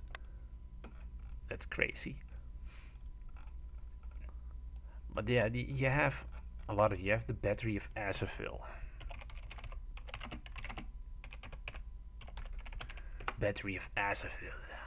Yeah, you can see here the Germans dressed these up as also as houses, but not as extreme as they did by that place over there, Pont Le Yves. This is crazy. You can see some of the remnants that looks like a house. And this is one of my favorites. If you want to go to a great battery, I would recommend this one, the Azoville battery. You go into this building here. You pay I think 7-8 euros, and you go into a tunnel system right here at this spot, and it will take you all the way to here. It's a gigantic tunnel system, and you go out of this exit point. You have one of the smaller gun emplacements here and the bigger guns here, and the damage is really impressive. There's one shot that went to the front, to the back of the wall, all the way to the exit here. It went to two walls, and maybe somebody had taken a picture of it. But it penetrated to, yeah, you can see here it, and there is even a piece of iron of that shell. It went all the way through the door, through one of the walls, and through the last wall.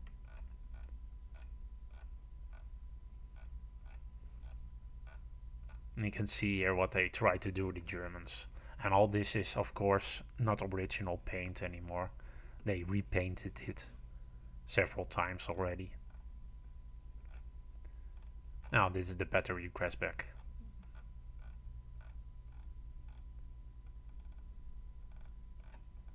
But yeah, this is really interesting. interesting bunker, battery bunker museum. Merville is also a really great bunker museum, but this one, in my opinion, is the best because of all the battle damage and the way it's preserved. This is Crestback, and this is the other museum. Back when I was here in 2014, this wasn't here. This whole museum, the Markov, wasn't here. You could go inside this bunker, and I've been in this bunker. It's nothing. My bedroom is bigger than this bunker. It's a small commando bunker, so you have this small entrance here. You can go to the left, you have a crew barracks there, and you can go to the right, you have a crew barracks there, and a cupola. And you have the commando position up here. That commando position is bombed to hell. So there's not much there anymore. And you have to pay €7 for that. And I have something like, okay, you're not back if you pay €7 for that. When you have fucking a gigantic battery museum right here. Even this bunker, you can go in for free. It's bigger than that one. What's the point? How can museums like that stay open? And this one was also, this one took a direct hit from an allied ship, and it's cracked. And that's a big piece of iron right there. The other bunker wasn't hit by any artillery. It was blown up by an accident, just like the other bunker at Longuesemer. This one was also blown up by an accident. This was the old parking spot. Now you have to go there. It has a museum building now. It's a lot bigger than it actually was back in the day. It has some history. But yeah, for the museum building, it's not really much. It's only a few of these bunker positions. And these two. And here's one of the other ones that was meant to be built but never was. So two of them are outside of the museum area. And this was the observation bunker was also outside of the museum area, but not anymore. Let's see some interesting pictures here. The Bofors guns, one of the gun emplacements, the medical bunker.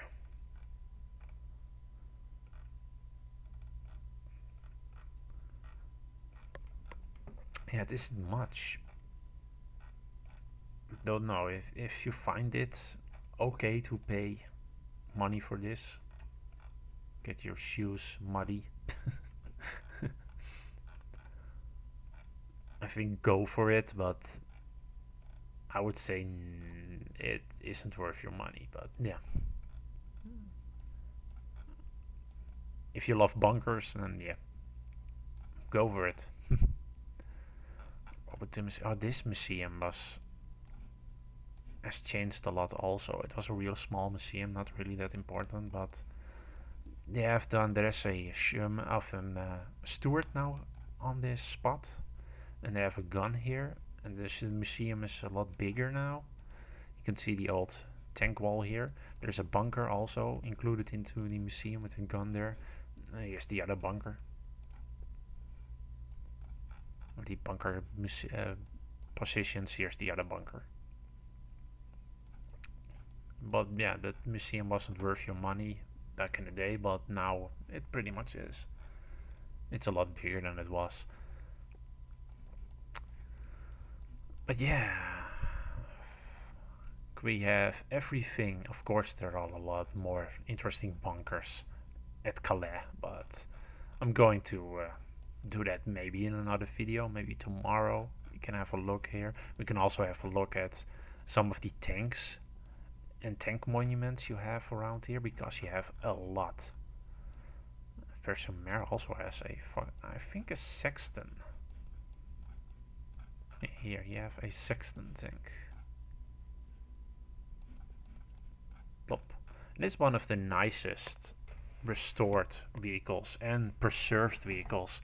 I don't know what they do with it with this one, because it hasn't been restored since 2009, I think, and it's always in the same pristine condition. 2005, 2011, it's still in the same pristine condition. It's never rusty. So I have no idea what they do with this one. They probably clean it a lot, preserve it with some sort of cleaning material. I have no idea. But it's always in pristine condition, and that's what I mean. If you upkeep a tank that's outside, even in seawater, with seawater air and wind and all that rain, it doesn't rust. But if you don't upkeep it and you only paint it a few times, then it will rust. You only have to clean it.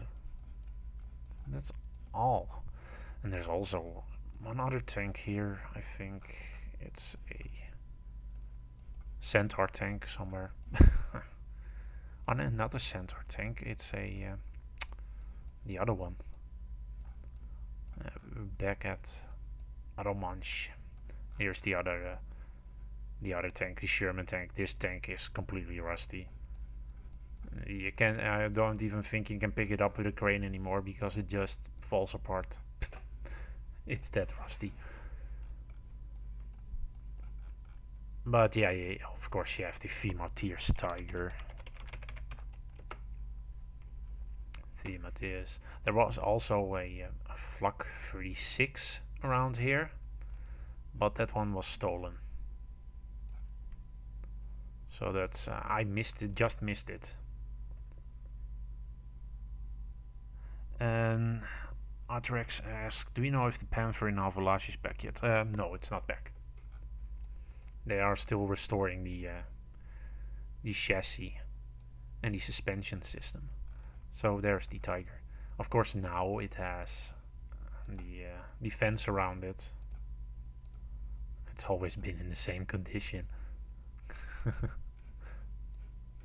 Had some more bushes at one point, but it's always been in the same crappy ass condition. And there are a lot of Sherman tanks in this area too. Most of the Sherman tanks nobody visits, but they're really interesting Sherman tanks because they were left there after the battle. So they have all sorts of battle damage and other stuff. It's really interesting to see. Of course, they're going to restore the Tiger tank and place it into a museum in the town. There's a GoFundMe and all sorts of stuff to restore the tank and build that museum. So if you want to go look that up, you can look that up in my video. It's in the description below that video if you want to support that project. I wonder where that Sherman is. Where was that Sherman?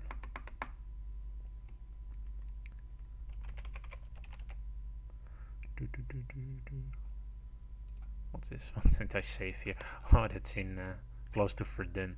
You can't see that Sherman on this picture, but the neighbor of this town really loves World War II history, so he placed a Sherman tank and a World War I gun. It's of course close to the memorial of Montfaucon.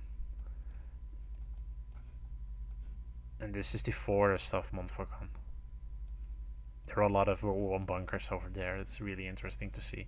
There's also, you can see the World War I landscape. It's so impressive. You can climb that tower. I did. I almost had a heart attack. You can see the old church. But you can. It's already on a hill, and if you climb that tower, you will have a heart attack. I guarantee you. But you have a nice view of everything, of the whole battlefield. But yeah, that was Montfaucon for World War One. Have a little bit of World War One history there. I have no idea where the other Shermans are. What was the name of that Sherman again? Faucon. Sherman Faucon. I have a live stream of that Sherman somewhere. All those Shermans. I have live streamed all those Shermans. But yeah, maybe we can have a look at World War One battlefield also, because there is a lot. There's 150mm gun precision also in this area that could shoot. It was a railway gun or something that they placed inside of a bunker position, and they even had an whole railway system connected with ammo and everything. Yeah, Monthermel got here. It's high precision, and the enclosement of the flash gap. Of course, most of the museums and flash are gone for some odd reason. There were more museums here, but this is the only one left. The M8 Greyhound here, and you have a Polish Sherman on the other side, a 76mm Sherman. And a small museum down there. But as you can see, they fought for this hill, and you can see that's... You can pretty much see why. Well, that's a few. Let's see some of the pictures. There's the Sherman E76.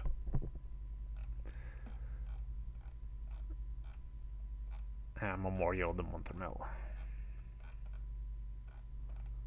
The museum has some, yeah, as you can see, a lot of it is metal detecting stuff. And some people don't like that. I find it to be interesting, but if it's all gross, like in a museum in Arnhem, I don't like it. There was a German flak around here somewhere. You can still find it on Google.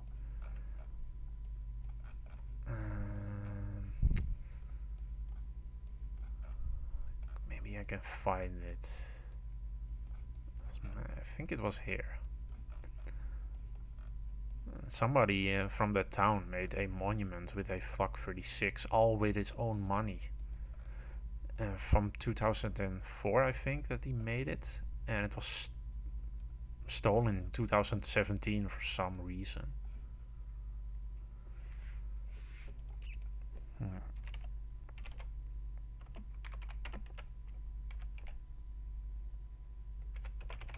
Maybe I can find it that way now. Maybe the position is long being deleted by Google because it's not there anymore. But you can still see it if you view it on Google Street View. You can still see that Flak 36, and it's beautiful, restored in beautiful camouflage colors. But it was just at one point in 2017 or something, it was stolen. And here's the flash. There is one museum here. You have that old fort. Here's the old cheese factory with the old flash World War II museum. There were a lot of World War II vehicles here abandoned. And there is a diorama of the battle of this town in the church. If I can find the church. Here's the church. It's also really interesting to look up the church when it's in World War II and see what the situation is now and then. Here's the museum, also really interesting museum next to the chateau. I think that there is a picture of the diorama in there. The diorama was formerly located in the Flash Museum. But if you find that interesting, a gigantic 1/35 scale diorama of the town, I would recommend you visit the church.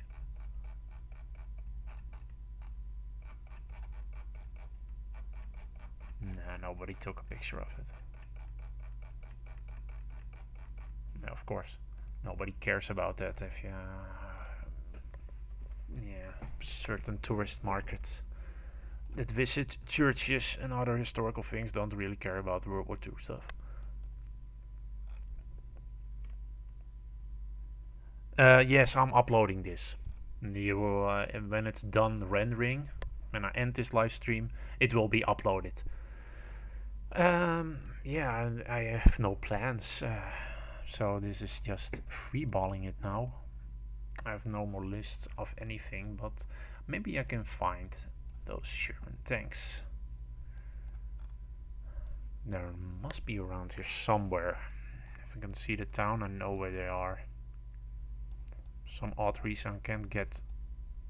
It's somewhere in my scattered brain, but I can't seem to guess the name of that town where all those Sherman tanks are located. It's really interesting too, because one is it's on the lower side of the turret. The other side, you even can one of the Sherman tanks even can go in there. And also, yeah, Picard Pack here. This is where the airfield was. The British bombed. You can see here. This is the old airfield. And there's also an observation bunker here if you're interested. There is the bunker. Oh, no, whatever. Go, go, go, go, go. There's the bunker, all buried. You have a picture of, if you Google the bunker and carpet, yeah, I don't do French. You can see the trench here. You can see a picture of a English soldier standing in that trench, and this is that. Here was that trench. There's now a road, but there was a trench here. You can see the closed up cupola and the anti-flanking wall here, all buried. Another interesting thing is there is something else here, but yeah, of course Memorial de Caen, but this is a museum that's extremely expensive and totally not interesting. It's gigantic and it's boring. The only time I went in there is because they had a Panther tank. That Panther tank is now back at Samur, but at one point they had a Panther tank in there, and that was the only reason I went to this museum. But it's not really that interesting.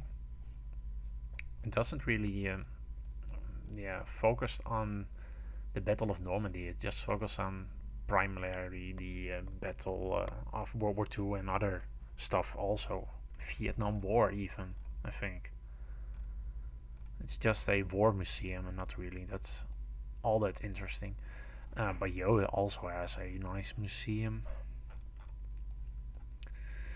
Here. Also a lot of tanks outside.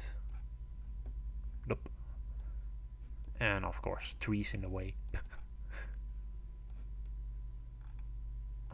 An M4 Sherman. It has a an M10 and a crocodile over there.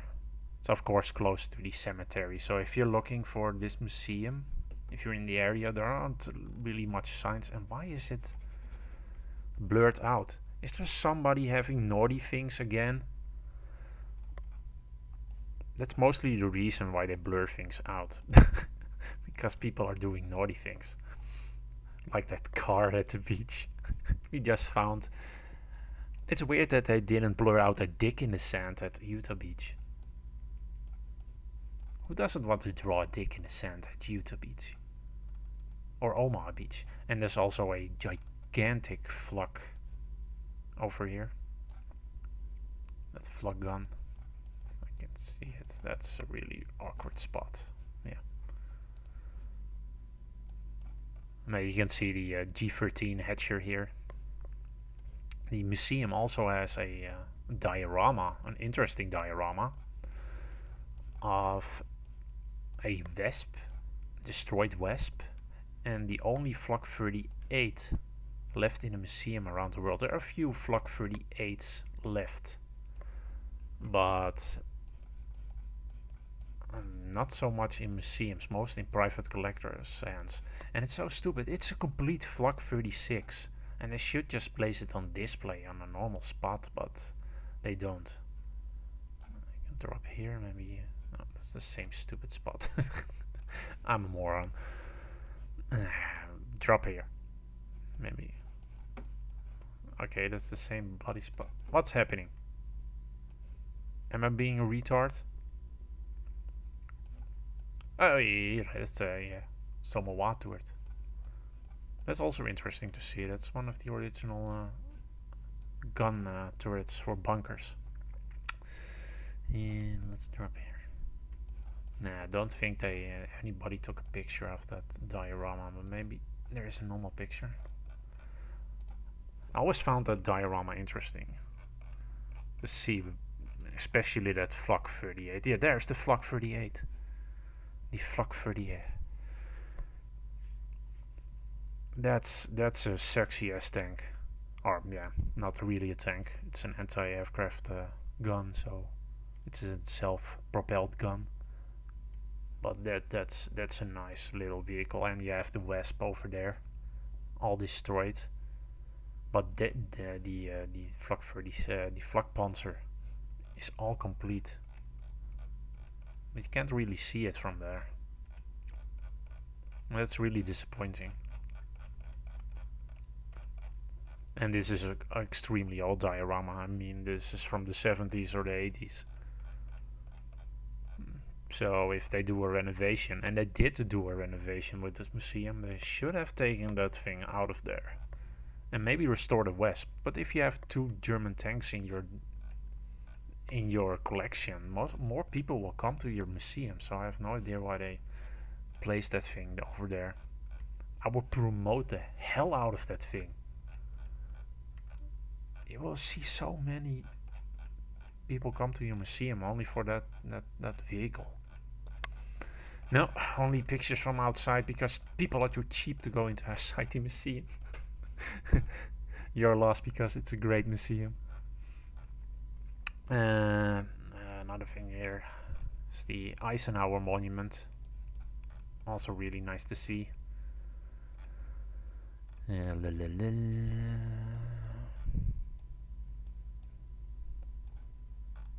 Oh yeah, here's also a gun battery if you are interested.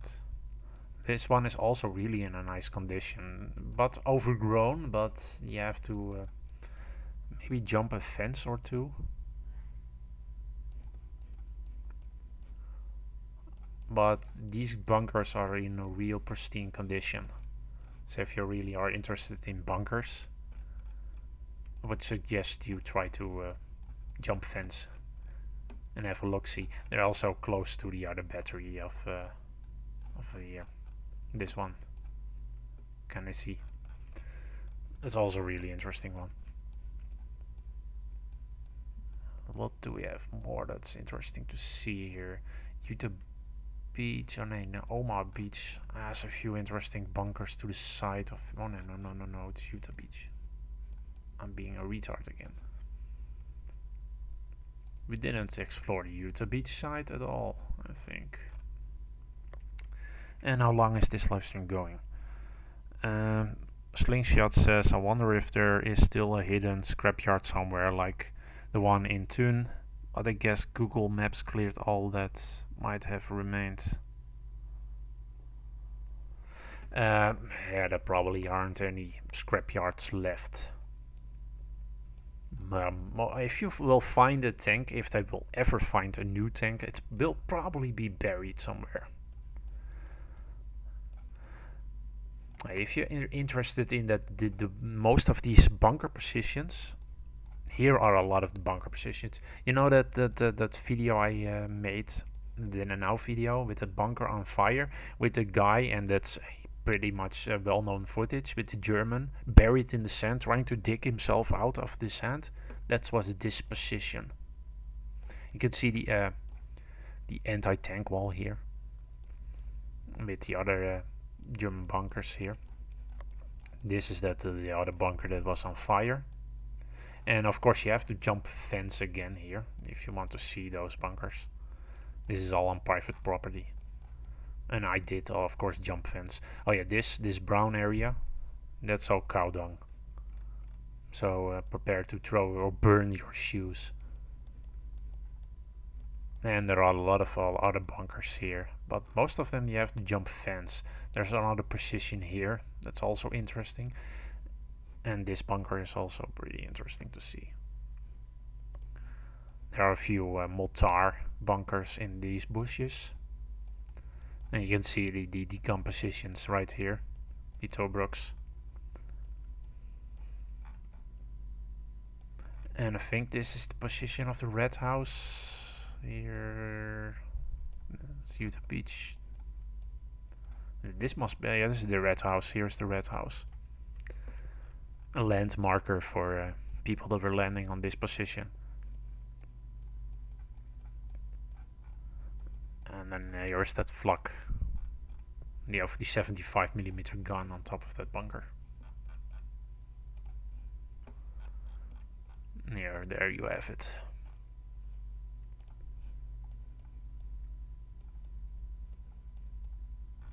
Yeah, this was really an extremely bad position to land. There was a communications problem with the red house or something, and they didn't know where they were because they mixed up north and south or something. I don't know the story precisely anymore. Somehow I always forget the story of Utah Beach. I mostly know the story of Omaha Beach. Here are the other bunker positions. These are also really nice. Here is the Buck 40 bunker. You have the MG position here. You have an MG position here. This is a mortar bunker. You have a. This was a bunker for a. No.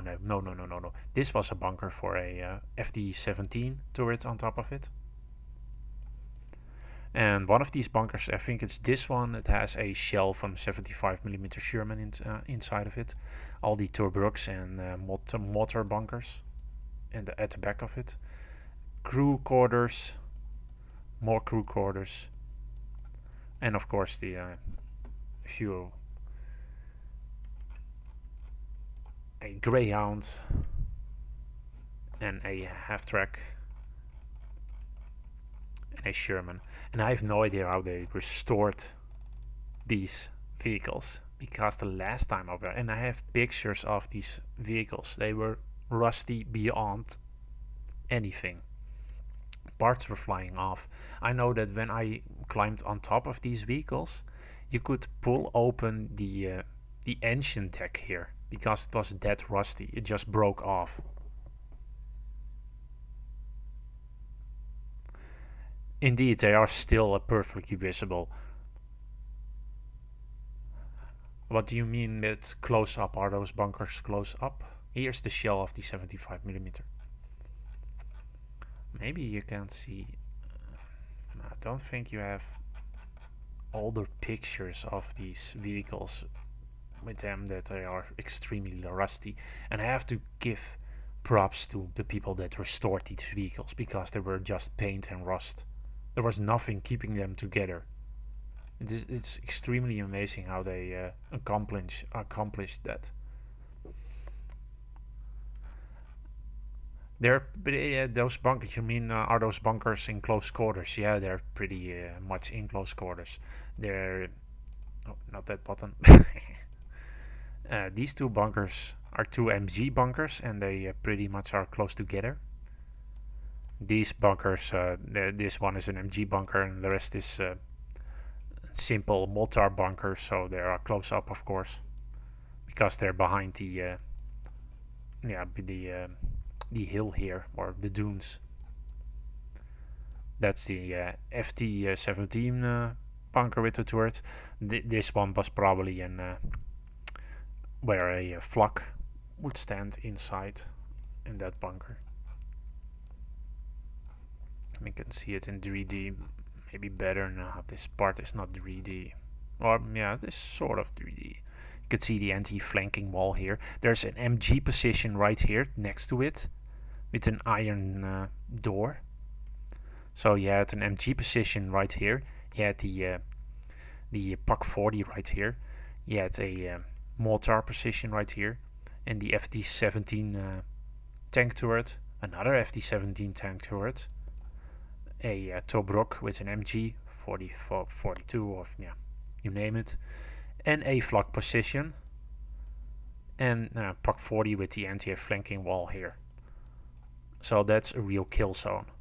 You have the anti-tank things, MG positions, all this to defend this side of the beach.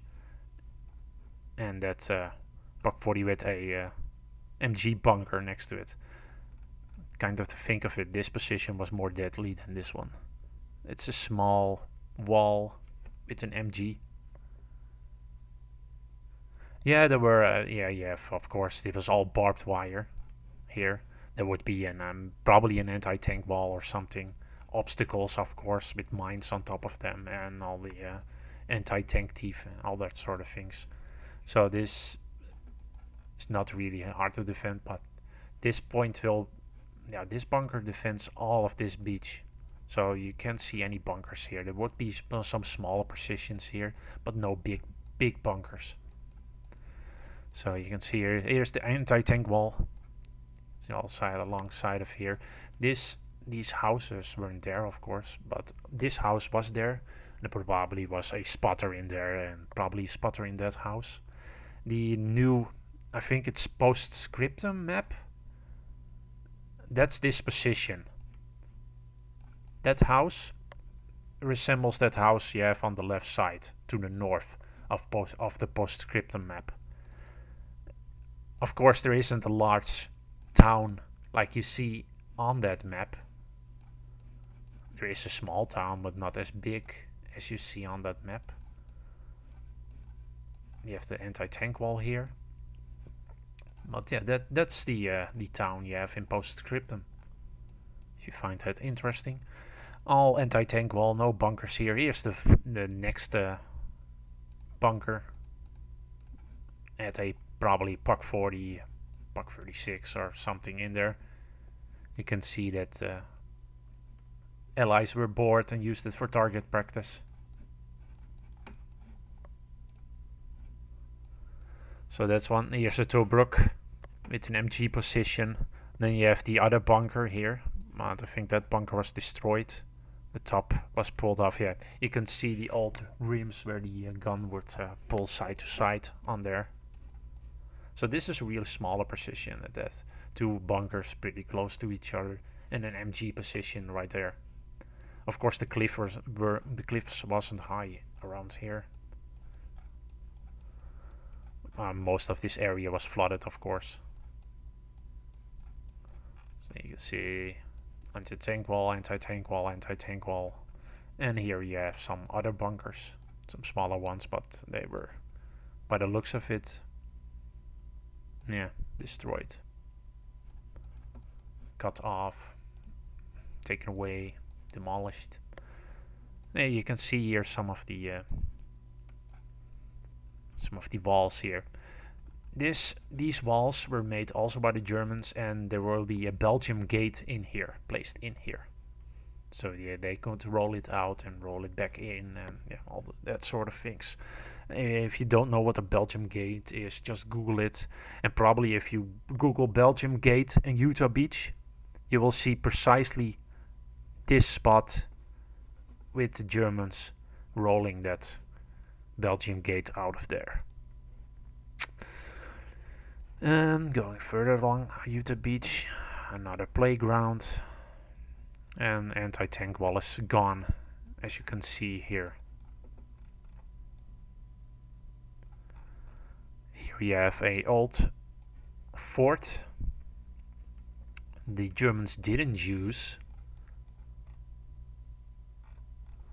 for placing their own fortifications in. They probably used it as a spotting position with some MGs in there, but for some odd reason they didn't place any German bunkers in there, like they did with other positions. Here's another bunker, probably had a Pak 40 in it. And you can see here it's not really that extremely defended. Most of it is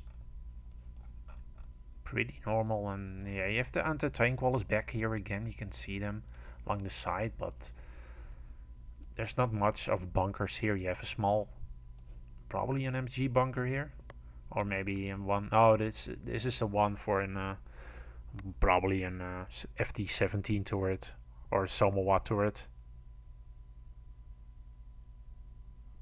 Yeah, the other spot there with all the defenses, that was a horrible spot. But yeah, of course it's a spot where you can go inland. So most of this, as you can see here, is all land that would have been flooded during World War II. But this position, this is all positions where you can go inland. So Ladoon, where the Postscriptum is based, that map is there.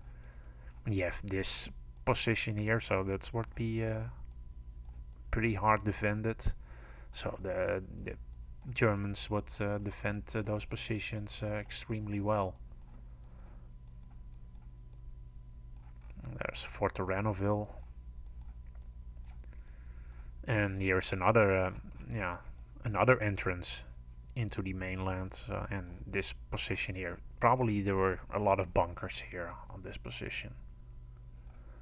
Most of them were probably demolished. You can see the anti-tank wall is still there.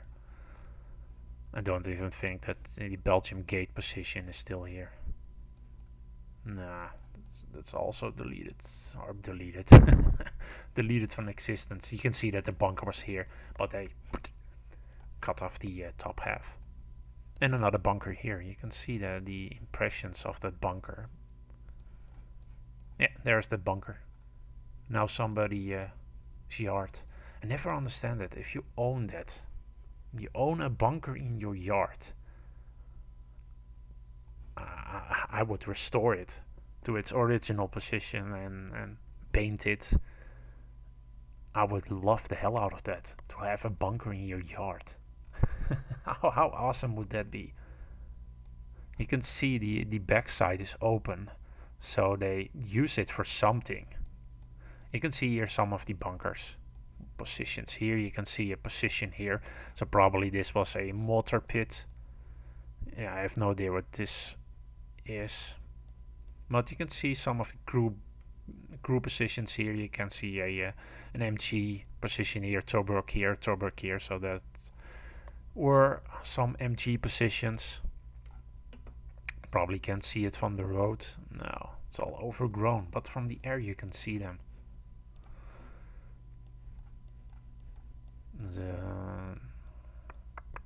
Nearest something, but something's from a yard, I think. All new houses, and like I said, most of the bunkers you don't see anymore because people build over those bunkers. Sometimes there's a bunker in somebody's yard again. So that's one, and this is also a really heavily defended position because this is where an exit for that beach. So you have probably a bunker for a Pak 40 or another Pak 38. Here you have a bunker now integrated in that museum. You have another bunker that's integrated in a bar cafe sort of thing. So yeah, you can't even see that's a bunker, but there is a bunker in there. Ginando says hello from Italy. Hello, Ginando.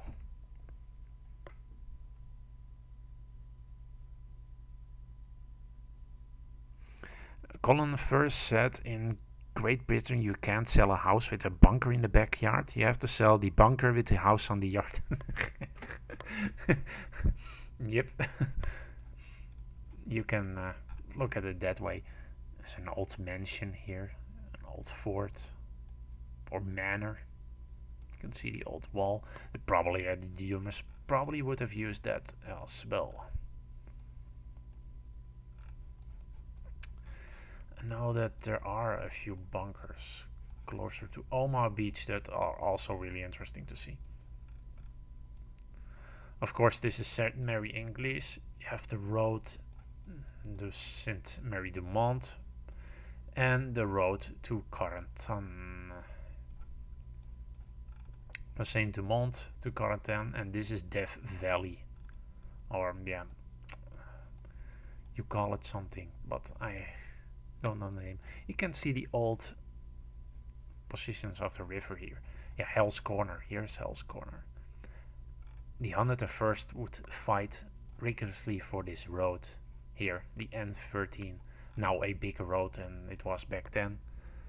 But they would fight over this position. And if you played Brothers in Arms, you would have played this part as well. These slouses. Yeah, to fight for them. And yeah, they also fought for this bridge. And there is a part of this here where you can still see the old bridge they would fought over. This is the entrance to Carnton. Where's that older bridge? Yeah, you can see some of the older road. You can see here, this is the old position of the old road. Where's that bridge? Can't be so much. Oh, here's that. Oh, here's the road into current town now also. You can see it's changed heavily since then. This is the original road. And here it splits off. And there is a bridge somewhere here. Can't seem to spot because I'm a moron. And here is, of course, Dead Man's Corner. And if you played the Band of Brothers in Arms, here's that plastic turret or iron replica turret. It looks okay from a distance, but if you get closer, it gets really fake real fast. But if you played Brothers in Arms, you come from this position, and there is a 88 here, or a somebody that knocks out your steward you were playing with. You come from that position, and there is a manor or a farm you have to capture. This is the farm you have to capture. Go from this position, and you take that road to that position here, and your steward gets knocked out. Then after that you have to fight for this hill. Right to Saint Commandement. All to take Carentan. And oh yeah, the Normandy Cafe. Blue Healer says you should do guided tours of the Normandy battlefields. I think there are other persons that can do better than me. But yeah, it's an idea. But these videos are also really fun. The Normandy Cafe. Blah, blah, blah, blah. This is the channel, the Carnton channel. And this is the place where you see the video with the 101st that has borrowed a Kettenkraftrad. That's this position here. They're driving along this side of the position, and there were heavy fighting along this position too, because there is a house here. That house, it's littered with bullet holes. Check, have a look at that. That's literally just a strafing from maybe 30 cal. It's literally in a line, and the other side is also littered with bullet holes. As you can see here by that door, most of the older houses are gone here. And there's also, if you find it interesting, there's a Viking ship for some reason here. And a landing craft, a World War II landing craft over there. Here you can see the, I forgot the name of the type of landing craft, but it's a landing craft. And the Viking ship is gone. Oh my god, they're out again to raid and rape women. Really need to stop those Vikings. They're a pest. Some of the older buildings here, of course the other older buildings are long gone. This was an industrial area back in the day. These buildings weren't there. This was all trees back in the day. And this is the church. Over here somewhere. It must be, yeah, it's here. This is the old hospital of Carentan, and there were snipers in this church back in the day, and they had to clear the church out and then clear out the hospital. This is also, if you see a lot of footage of Carentan, it was filmed at this plaza. You can see that old building. This building is featured a lot in those videos with that monument from the First World War. And this road is also goes to Hotel of Café de Normandy. Yeah, here's that old railway bridge. This building was always there, and this building also is the old station is also here. The 101st had to break through this area to clear out the industrial area here. Here was back in the day, if you have those railway crossing pictures of Carentan, this was the old railway crossing back in the day. This is also the road that leads to Café de Normandy, New Café de Stad.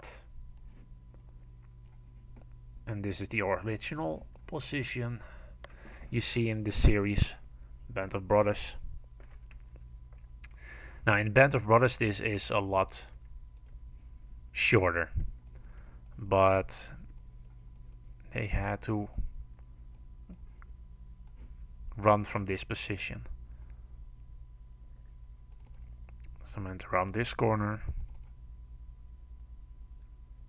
and that's the original distance they were shot at by those MGs, and that's a long way to run when you are getting shot at. And that's also a thing they do in series and movies. The distance is always a lot smaller because they want to create tension, and people want to see. Yeah, if you people want to see what the position that's getting shot at and all those things. That's why in original battle the distance is always a lot greater than you see in movies. I really don't want to run this part. And you can see there's not a lot of cover here. Those houses weren't there back in the day, so it was all open. Maybe you had a ditch you could dive into, but if you stay at the side you were a dead man, so you had to run all this way. See, this house was always there, so that's why where I think it was Shifty took cover to the side, and the other ones that went to the right of there and went to these houses over there. And there is a position when they went through this street here, small corridor to outflank that cafe. The other outflanking position was here. Some of the comments. Is that town they left destroyed and untouched as a memorial somewhere in the area? Oh, you mean Ordurser clan? No. Ordurser clan is more on the other side of France. I can look it up for you, but it's an extremely long drive. As you can see, the position from the railway crossing and Café de Normandy is not that far away. And here's the other crossing of the bridge where the 101st also did their attack on this part of the position and the original railway station. There were a lot more buildings here back in the day. I think this one is original, and this parking lot was also a building at one point for cargo and other. This is a cargo line. You can see the old cargo stations here also. It was a pretty big industrial area back in the day, but it's all gone. You can see the old railway lines here for cargo. This is the only building that's still left. And I can still remember that mission in Brothers in Arms. They had to clean all those Germans out of these buildings. But Ordurser clan, yeah, have a look. Ordurser clan, that's a long way away. Here is Ordurser clan. Here's Normandy, so that's in the middle of France. Orders a clan is really interesting. And really shocking if you've never been there before. That's a really terrible story. This town, they had a few, yeah, how do you call it? They weren't really the French Liberation people, but because they shot a German officer or something, or somebody shot a German officer. It's not really known if somebody from this town actually shot a German officer, but somebody shot a German officer, and they blamed the people of this town because they thought they were, yeah, they thought those guys came from this town. So they murdered literally everybody in this town and set the place on fire. The church is the most horrid thing I ever seen in my life. Because all the women and children were placed in this church and the church was set on fire. Hey Sander, ja, ik ben Nederlands, inderdaad. Deze kerk is zeer interessant. Het is echt van, boah. Ja, like I said, this church is mind-blowing. And there is a little toy, how do you call it? A little toy baby carriage or something from a child in there. That's the wheels are literally melted into the floor. It's really horrid to see. Even the bell tower and the bell in there is just totally melted into the floor, and you can pretty much guess what the heat was in there. Hey, it's funny to see because they closed most of the. Hey, they made a roof on top of the church. That wasn't there when I was there. That's interesting. But yeah, and nobody made it out of the church. People that were climbing out of the church were shot. And some men here. There's the little baby carriage. I always choke up when I see that thing. It's so immensely terrible. Don't even know what's going through your mind as a soldier if you are doing that. Pushing little babies into a church and setting the thing on fire. If I'm forced to do that, I will probably shoot myself. Or start puking for the rest of my life. As one of the cars outside. The rest of the people, the men, were forced into barns. And they were shot. And also set on fire. That's the one of the melted, churchy things. And there are a lot of cars everywhere. There's one car that's sort of survived the fire, and it's behind some of these buildings. And it's in pretty okay condition for more than 75 years old. It has some glass left inside. It has some paint and some interior stuff even.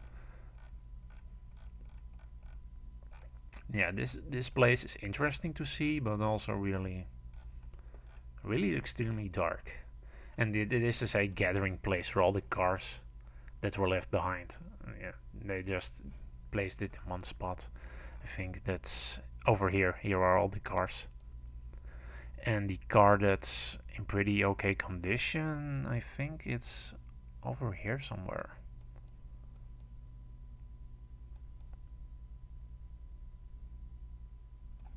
Yeah, I don't know exactly the location again.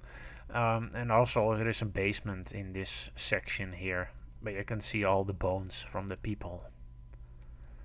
That's also really dark.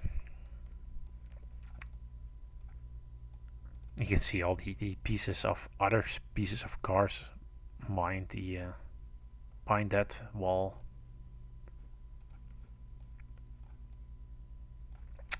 Yeah, Orders and Clan. Bleh. That's horrid. a horde thing. But that's a long drive away from Normandy.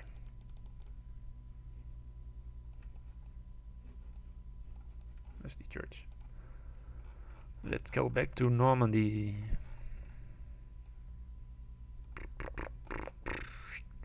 Okay, I'm lost. I'm turning around. Yep. Ow. Go. Turn. Why are my hotkeys not working? Here's the harver by you. So. But yeah, sharebox is also an interesting thing. You have a lot of... If you're in this area, there are a lot of bunkers here. A lot of bunkers. And they're really interesting. This part has a lot of bunkers. This part also. Nah, this part not so much, of course.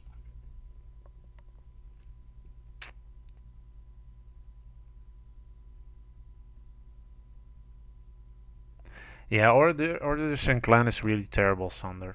It's one of the worst places I've been. And that you can visit. I've been to a lot of concentration camps, but somehow Orders and Clan hit me more than those concentration camps.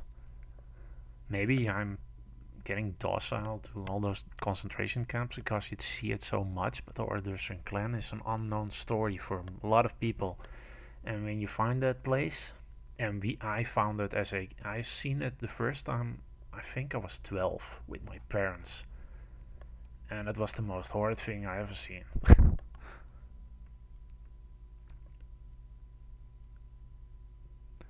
And Singsoy says, I think the BBC show A World at War from the 70s started with a shot of the town. Thank you for showing the location. Oh, you're welcome. Yeah, or the Clan. There are a lot of more horrible places. I've been to Mauthausen. That's on a mountain in Switzerland. And it's also a sort of concentration camp, but also a sort of testing area. And all the buildings are still there. And you have a basement in there with slabs where they placed people on, and they would cut those people open, and you can literally see that the floor is stained with blood from the people they were cutting open. And it's also a really horrid place. Mauthausen. Remember that name. It's also really interesting to find on the internet. There's the Churchill tank.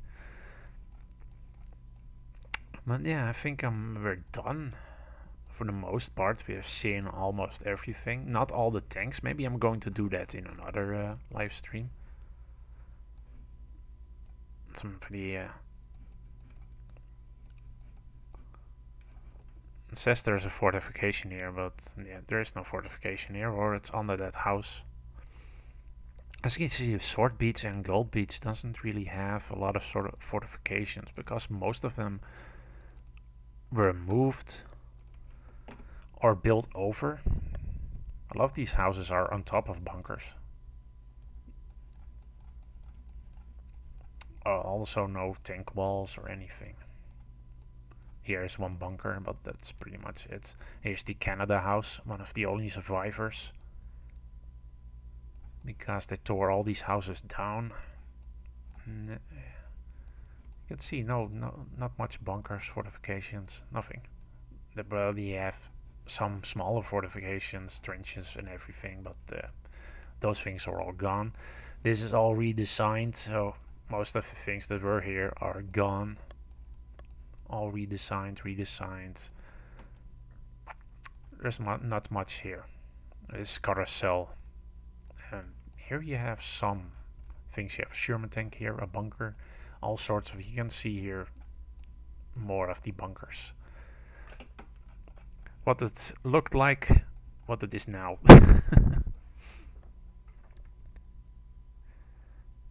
The Macy battery story. Yeah, I heard some of the Macy battery story. I've in this live stream I've already looked at the Macy battery. some of the observation bunkers, one of the bigger blockhouses here. Probably had a Puck 40 in it. You can see the gigantic hit at the front of it. Another of the blockhouses. And this one is really covered in all sorts of things.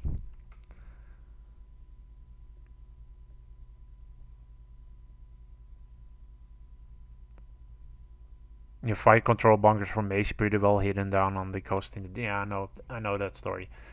They really didn't know it was still there, but they recovered it in 2013 and made a museum out of it. But they pretty much didn't do anything with that place and thereon. They didn't clean it up, and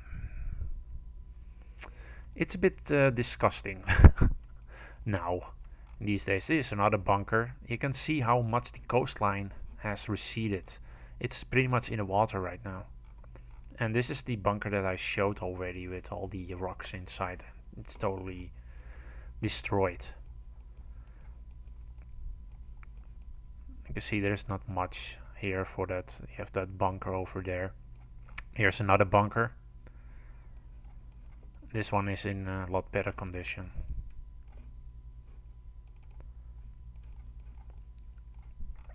Here's the gun position. Anti-flanking wall has disappeared.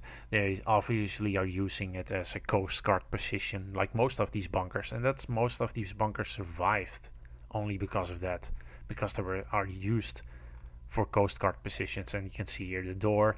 They made a garage door in it, and they will place their boats in it in the night. And here's the guard house, of course, as you can see in the background. But yeah, that's why these buildings or these bunkers survived. It's pretty sad, and most of these bunkers are torn down in this section of Normandy, because Utah Beach and Omaha Beach is pretty well preserved. I think that's a bunker or a house. Nah, that's a house. And no, you don't have a lot of bunkers here. No bunkers here. Nothing. A lot of nothing here. Here's another 2 bunkers. And one bunker in the water again. Here. Of course, this is also again an exit. So you have a lot of these bunkers at these exits. You have a sort of flak position here. That's also in the water again. Some smaller munitions bunkers, a flak bunker, I think, and a Puck 40 bunker. No mortar bunkers. No. Still in the back you have a few mortar bunkers.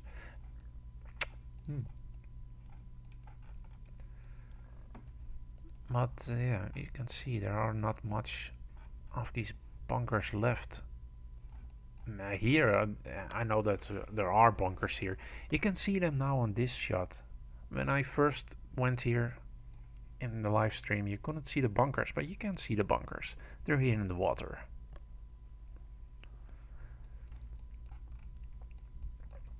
You can see how much the coastline receded over the years. And here's the blockhouse where we started the live stream at. The other Coast Guard blockhouse, where they made a door inside of it, and they can roll their boat inside and close it up. You can see the monuments, the plaques, all the bullet holes on the side. Some of the Mulberry Harbor in the back. Yeah, that's it. I think I'm going to end this live stream. I've been doing this for more than 2 hours now. I'm probably going to do this tomorrow. I'm going to look up those Shermans and all the other vehicles. Maybe that Flak 36 or Flak 38. It was one of the two. That was a monument that was stolen. That's also really interesting to see. And hey, they made a a bicycle path here. That's new for me.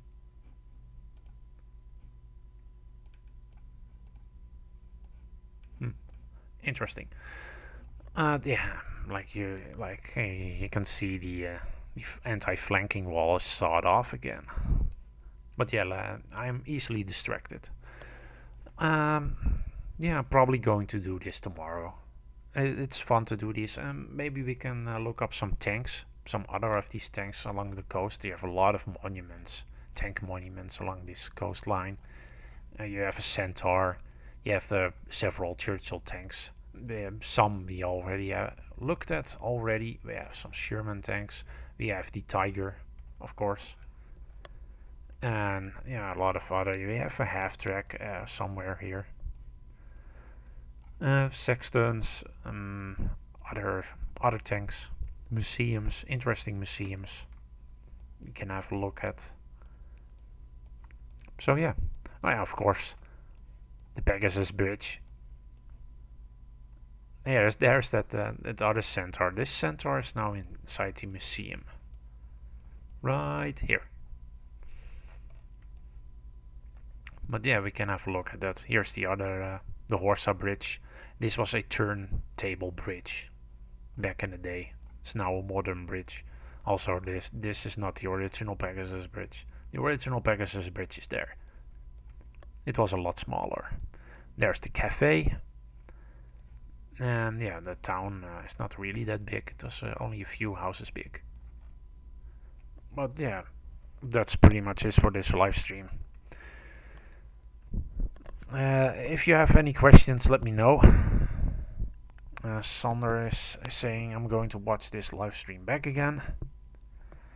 He was only watching for 15 minutes. Yeah, you missed the most part. And Pseudonym says thank you, mate. It was interesting to see.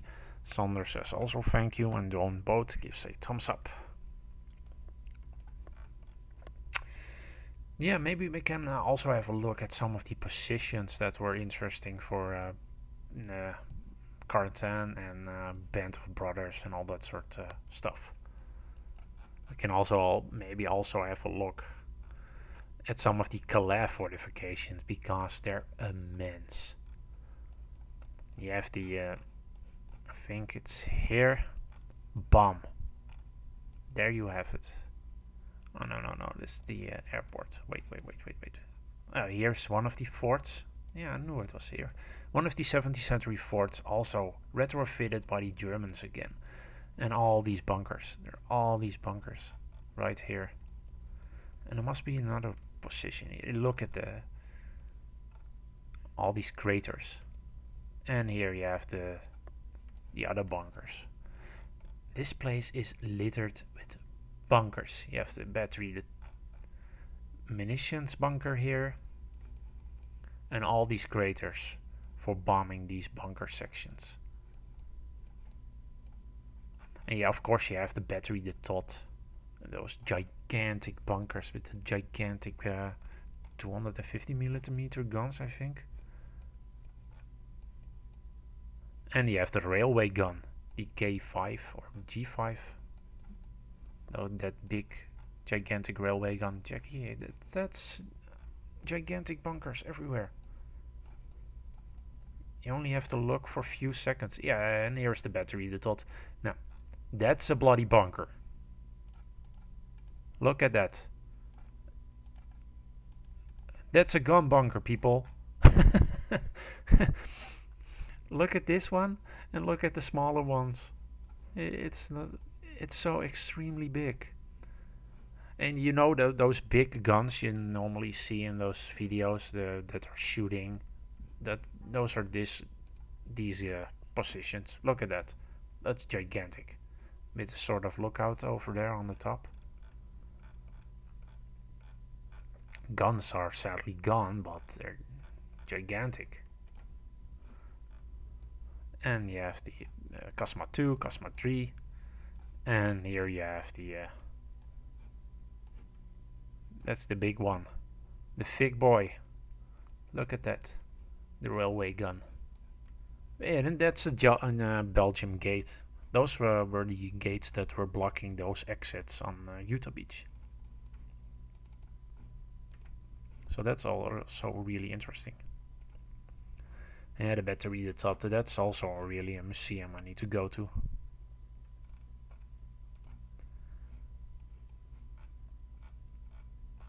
I think some people know this museum because it was in negative light because they trashed a rare British tank because it was too rusty or something, and they tried to pick it up and it just fell apart and they threw it away. So yeah, but this museum is pretty interesting. Donkey. Donkey.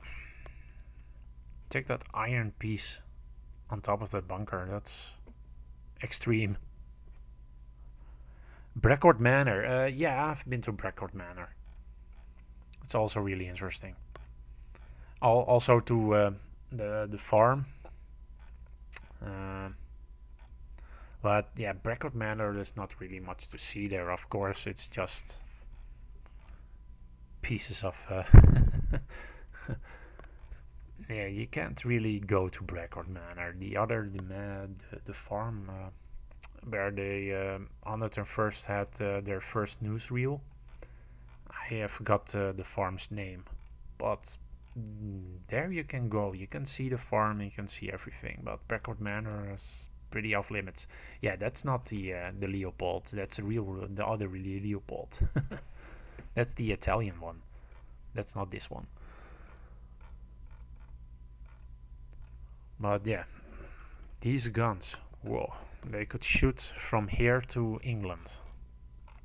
Yeah, that's a Niels reel. Not the same gun though, but okay.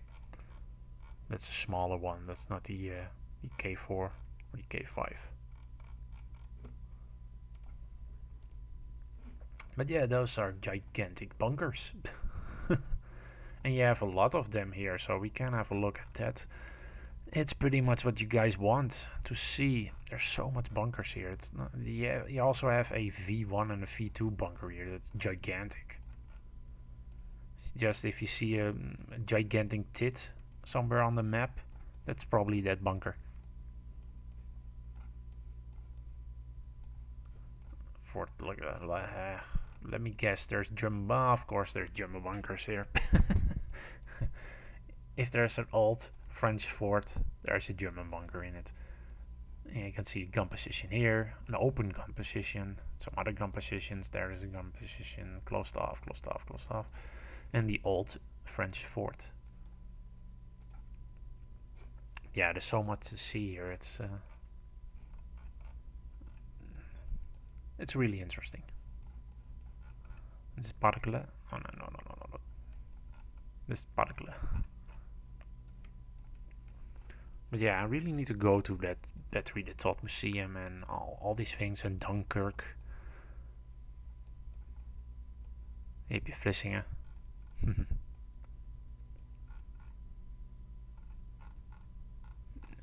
I need to go to Sealand also. There's a lot of bunkers and a lot of stuff here that's also really interesting.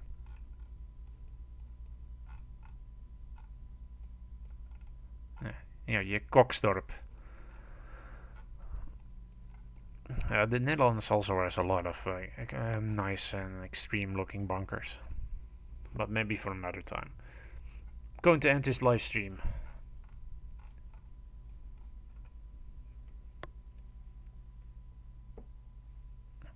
One last few questions I see. Do you live in France? No, I don't live in France. I live in the Netherlands.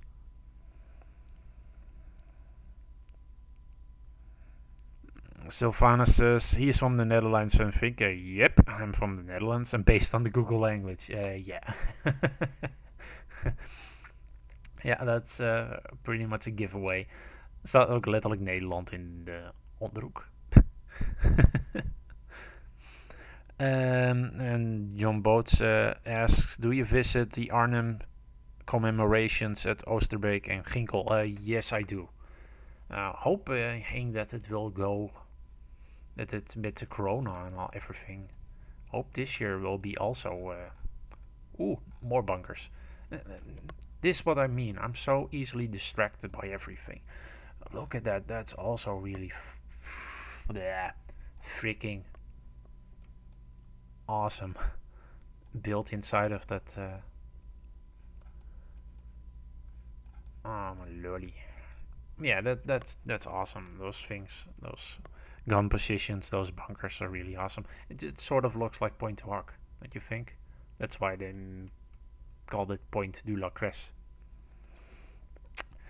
And Imperial Russian Empire says, I'm going to join the Russian Navy. Are you serious, or is that a joke? Or if you do, good luck to you. That's great, man. The Army and the Navy is also really interesting too. Oh, look at this. Also more gun positions. And the receding coastline. Look, bunker that fell down. And more bunkers that fell down because of the receding gun position of coastline. Look at all those bunkers. Oh my. You can see the point of this bunker is just hanging on by a thread. You can see it here. That's so interesting. But good luck to you if you're joining the Russian Navy, mate. And John Boyd said, hope it goes ahead some weekend as the Militarex this year. Yeah, I hope Militarex will go on, but with all the BS that's going on right now, all the... Yeah, you know what I mean. All the people that are not social distancing, all the protests.